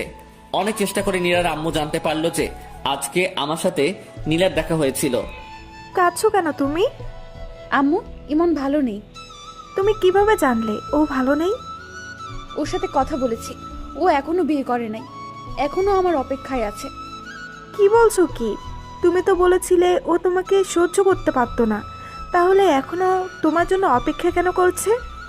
আমি কিছু জানি না আম্মু, আমার এখন ভীষণ কষ্ট হচ্ছে। তুমি একদম কষ্ট পেও না। তোমার স্বামী যখন তোমার জন্য এখনো অপেক্ষা করে আছে, তাহলে তোমার ওর কাছে ফিরে যাওয়া উচিত। কিন্তু আমি কিভাবে ওর কাছে ফিরে যাব? তুমি কোনো চিন্তা করো না, আমরা সব ব্যবস্থা করব। এদিকে আমি শুধু বারবার নীলা আর জিসানের কথা ভেবে চলেছি। নীলা এখন বড় হয়ে গেছে। না, আমি কি সব ভাবছি। নীলা তো এখন অন্য কারো বউ। এসব নিয়ে আমার না ভাবাই ভালো। আমি রাতে এটা সেটা ভাবতে ভাবতে ঘুমিয়ে পড়লাম। সকালে ঘুম থেকে উঠে দেখলাম একটা নাম্বার থেকে বেশ কয়েকবার ফোন এসেছে। আমি ফোনটা ব্যাক করলাম। ফোনটা রিসিভ করতে ওপাশ থেকে বলল, হ্যালো মিস্টার ইমন, আমি সাইদ চৌধুরী। ও আচ্ছা, কি খবর? আপনার সাথে কিছু কথা আছে, দেখা করতে পারবেন? হ্যাঁ অবশ্যই, কোথায় আসবো? আমি একটা জায়গা টেক্সট করে দিচ্ছি, ওখানে চলে আসুন। আচ্ছা ঠিক আছে। তারপর আমি ফ্রেশ হয়ে ব্রেকফাস্ট করে চলে গেলাম টেক্সট করা জায়গায়। গিয়ে দেখলাম সাইদ চৌধুরী বসে আছে। আরে মিস্টার ইমন, আসুন, এখানে বসুন। জি ধন্যবাদ। তা আপনার দিনকাল কেমন কাটছে? হ্যাঁ ভালো কাটছে। আপনি তো অনেক লাকি। বুঝলাম না আপনার কথা। না, আপনি খুব ভালো একটা বউ পেয়েছেন, তাই বললাম আপনি খুব লাকি। সাইদ হাসতে হাসতে বলল, আরে ভাই, আমি তো এখনো বিয়েই করিনি। মানে কি বলছেন আপনি? তারপরে সাইদ আমাকে সব ঘটনা খুলে বলল। আমার চোখ দিয়ে জল পড়তে শুরু করলো। আরে এখন কাঁদছেন কেন? এখন সবকিছু ঠিক হয়ে যাবে। এই নীলা, এদিকে আসো। তারপরে নীলা, জিসান ওদের সাথে আরো দুজন আসলো। ওরা মনে হয় সাইদের মা বাবা। জিসান এসে আমার পা জড়িয়ে ধরলো আর বলল, তুমি আমার আব্বু। আম্মু আমাকে সব কিছু বলেছে। তুমি খুব পচা। তুমি আমাকে ছেড়ে অনেক দূরে ছিলে। আমি জিসানকে কোলে নিয়ে কয়েকটা চুমু খেলাম। হ্যাঁ রে, তোর আব্বু অনেক পচা। তোকে একটু আদর ভালোবাসা দেয়নি? আব্বু, তুমি আমাকে ছেড়ে কোথাও যাবা না তো? না রে, আমি তোকে ছেড়ে আর কখনো কোথাও যাব না। সত্যি বলছো তো আব্বু? হ্যাঁ সত্যি বলছি, আমি তোকে ছেড়ে আর কখনো কোথাও যাব না। এই যে মিস্টার ইমন, এখন আপনার বউ আর ছেলেকে নিয়ে আপনি বাসায় যান। আমরা কয়েকদিন পর আপনার বাসায় আসছি। কয়েকদিন পর কেন? আপনারা সবাই এখনই আমাদের সাথে চলুন। আচ্ছা আপনি যান, আমরা কয়েকদিন পরে আসি, ঠিক আছে? আচ্ছা ঠিক আছে। তারপরে সাইদের মা বাবার কাছ থেকে বিদায় নিয়ে আমি, নীলা আর জিসান বেরিয়ে পড়লাম। আমি গাড়ি ড্রাইভ করছি। পাশের সিটে নীলা বসেছে। আমাদের মাঝখানে জিসান আছে। নীলা এখন আমার সাথে কথা বলছে না। আমি নীলার দিকে তাকাচ্ছি কিন্তু কোনো কথা বলছি না। জিসানের সাথে সাথে একটার পর একটা কথা বলে যাচ্ছে। কিছুক্ষণ পর আমরা বাড়িতে পৌঁছে গেলাম। কলিং বেল দিলাম। আম্মু এসে দরজা খুলে দিল। নীলা এবং আম্মু দুজন দুজনের দিকে তাকিয়ে আছে। কেউ কোনো কথা বলছে না। নীলা সরাসরি গিয়ে আম্মুর পা জড়িয়ে ধরলো আর বলল, আম্মু, তুমি আমাকে ক্ষমা করে দাও। আম্মু কিছু বলছে না, কথা বলার ভাষা হারিয়ে ফেলেছে। আম্মু এবং নীলা দুজনেই কান্না করে চলেছে। একটু পর জান্নাত আর আব্বু আসলো। নীলা আব্বুর পা জড়িয়ে কান্না করতে লাগলো। তারপরে নীলা সবকিছু খুলে বলল, এতদিন কোথায় ছিল, কি করছিল। তারপরে জিসানকে নিয়ে সবাই মাতামাতি শুরু করে দিল। একবার আম্মুর কোলে, একবার আব্বুর কোলে, একবার জান্নাত নিয়ে টানাটানি করছে। কখন কোন দিকে যাচ্ছে কিছুই বোঝা যাচ্ছে না। তারপরে আব্বু চাচা আর চাচিকে ফোন দিয়ে আসতে বলল। আব্বু বলল সারপ্রাইজ আছে। ইমন, তুই নীলাকে নিয়ে উপরে যা, আর দাদু ভাই আমার কাছে থাকবে। তারপরে আমি আর নীলা ওপরে গেলাম। উপরে গিয়ে আমি নীলাকে জড়িয়ে ধরলাম। এই পিচ্ছি, তুই এতদিন আমাকে ছেড়ে কিভাবে থাকতে পারলি? এই শোনো, এখন আমি আর পিচ্ছি নেই। আমি এখন অনেক বড় হয়ে গেছি। তাই তো দেখছি, তুই অনেক বড় হয়ে গেছিস। শোনো, এখন আর তুই করে বলবে না, এখন থেকে আমাকে তুমি করে বলবে, ঠিক আছে? আচ্ছা ঠিক আছে। জানো তোমাকে ছাড়া থাকতে আমার কত কষ্ট হয়েছে? হ্যাঁ বুঝতে পেরেছি। তুমি আমার সাথে যে সেদিন রাতে ওভাবে ওইসব না করলে এসব কিছুই হতো না। আমিও তোমাকে ভালোবেসে ফেলেছিলাম। আস্তে আস্তে তোমাকে মেনে নিতাম। সেটা বুঝতে পেরেছি। তুমি এতদিন আমার জন্য অপেক্ষা করছো। তুমি অনেক কষ্ট সহ্য করেছো। তুমিও তো আমার জন্য অনেক কষ্ট সহ্য করেছো। হঠাৎ জিসান এসে আব্বু বলে ডাক দিল। কি হয়েছে আব্বু? তুমি আমার আম্মুকে জড়িয়ে ধরে কি করছিলে? কই, কখন জড়িয়ে ধরলাম? না, আমি দেখেছি। না, তোমার আম্মু পড়ে যাচ্ছিল তাই তোমার আম্মুকে ধরেছি। ও, তাহলে ঠিক আছে। তারপর আমি জিসানকে কোলে নিয়ে গল্প করতে শুরু করলাম। দুপুরে লাঞ্চ করে এসে আমি, জিসান, নীলা তিনজন শুয়ে দুষ্টামি করছি। এভাবে দুষ্টামি করতে করতে বিকেল হয়ে আসলো। কিছুক্ষণ পর জান্নাত এসে বলল, ভাবি গ্রাম থেকে তোমার আম্মু আব্বু এসেছে। নীলা দৌড়ে ওর আম্মু আব্বুর কাছে গিয়ে ওদের পা জড়িয়ে ক্ষমা চাইতে লাগলো। নীলাকে পেয়ে ওর আম্মু আব্বু ভীষণ খুশি। আর খুশি হবে না কেন, একমাত্র মেয়ে বলে কথা। প্রত্যেকটা মা বাবা তার মেয়েকে খুব ভালোবাসে। তারপরে আমরা সবাই গল্প করতে করতে রাত হয়ে আসলো। রাতে সবাই একসাথে ডিনার করে নিলাম। রাতে আমি, নীলা আর জিসান রুমে বসে আছি। এমন সময় জান্নাত আসলো। জিসান, আজকে তুমি আমার সাথে থাকবে। কেন আন্টি? আজকে আমি আমার আব্বুর সাথে আজকে তো তোমার আব্বুর সাথে থাকা যাবে না। আজকে তোমার আব্বু আর আম্মু একসাথে থাকবে। হ্যাঁ জিসান, তোমার আন্টি ঠিকই বলেছে। আজকে তোমাকে আমাদের সাথে নেব না, কাল থেকে তুমি আমাদের সাথে থাকবে। আচ্ছা আম্মু, তুমি যখন বলছো তাহলে আমি আন্টির সাথে থাকবো। তারপরে জিসান আমাকে আর নীলাকে কয়েকটা চুমু দিয়ে ওর আন্টির সাথে চলে গেল। নীলা গিয়ে রুমের দরজা আটকে দিল। নীলা আমার দিকে তাকাচ্ছে আর মুচকি হাসছে। হাসছো কেন? শোনো, আমার আরেকটা বেবি লাগবে। ও মা, আরেকটা? হ্যাঁ, আরেকটা। এবার একটা মিষ্টি মেয়ে লাগবে। তোমার মিষ্টি মেয়ে লাগবে, তাহলে আমাকে বলছো কেন? ওই, তুমি জানো না তোমাকে কেন বলছি? না, আমি তো জানি না। দেখো, নাটক করো না। আচ্ছা ঠিক আছে। তারপরে আমি নীলাকে বিছানায় শুয়ে দিলাম।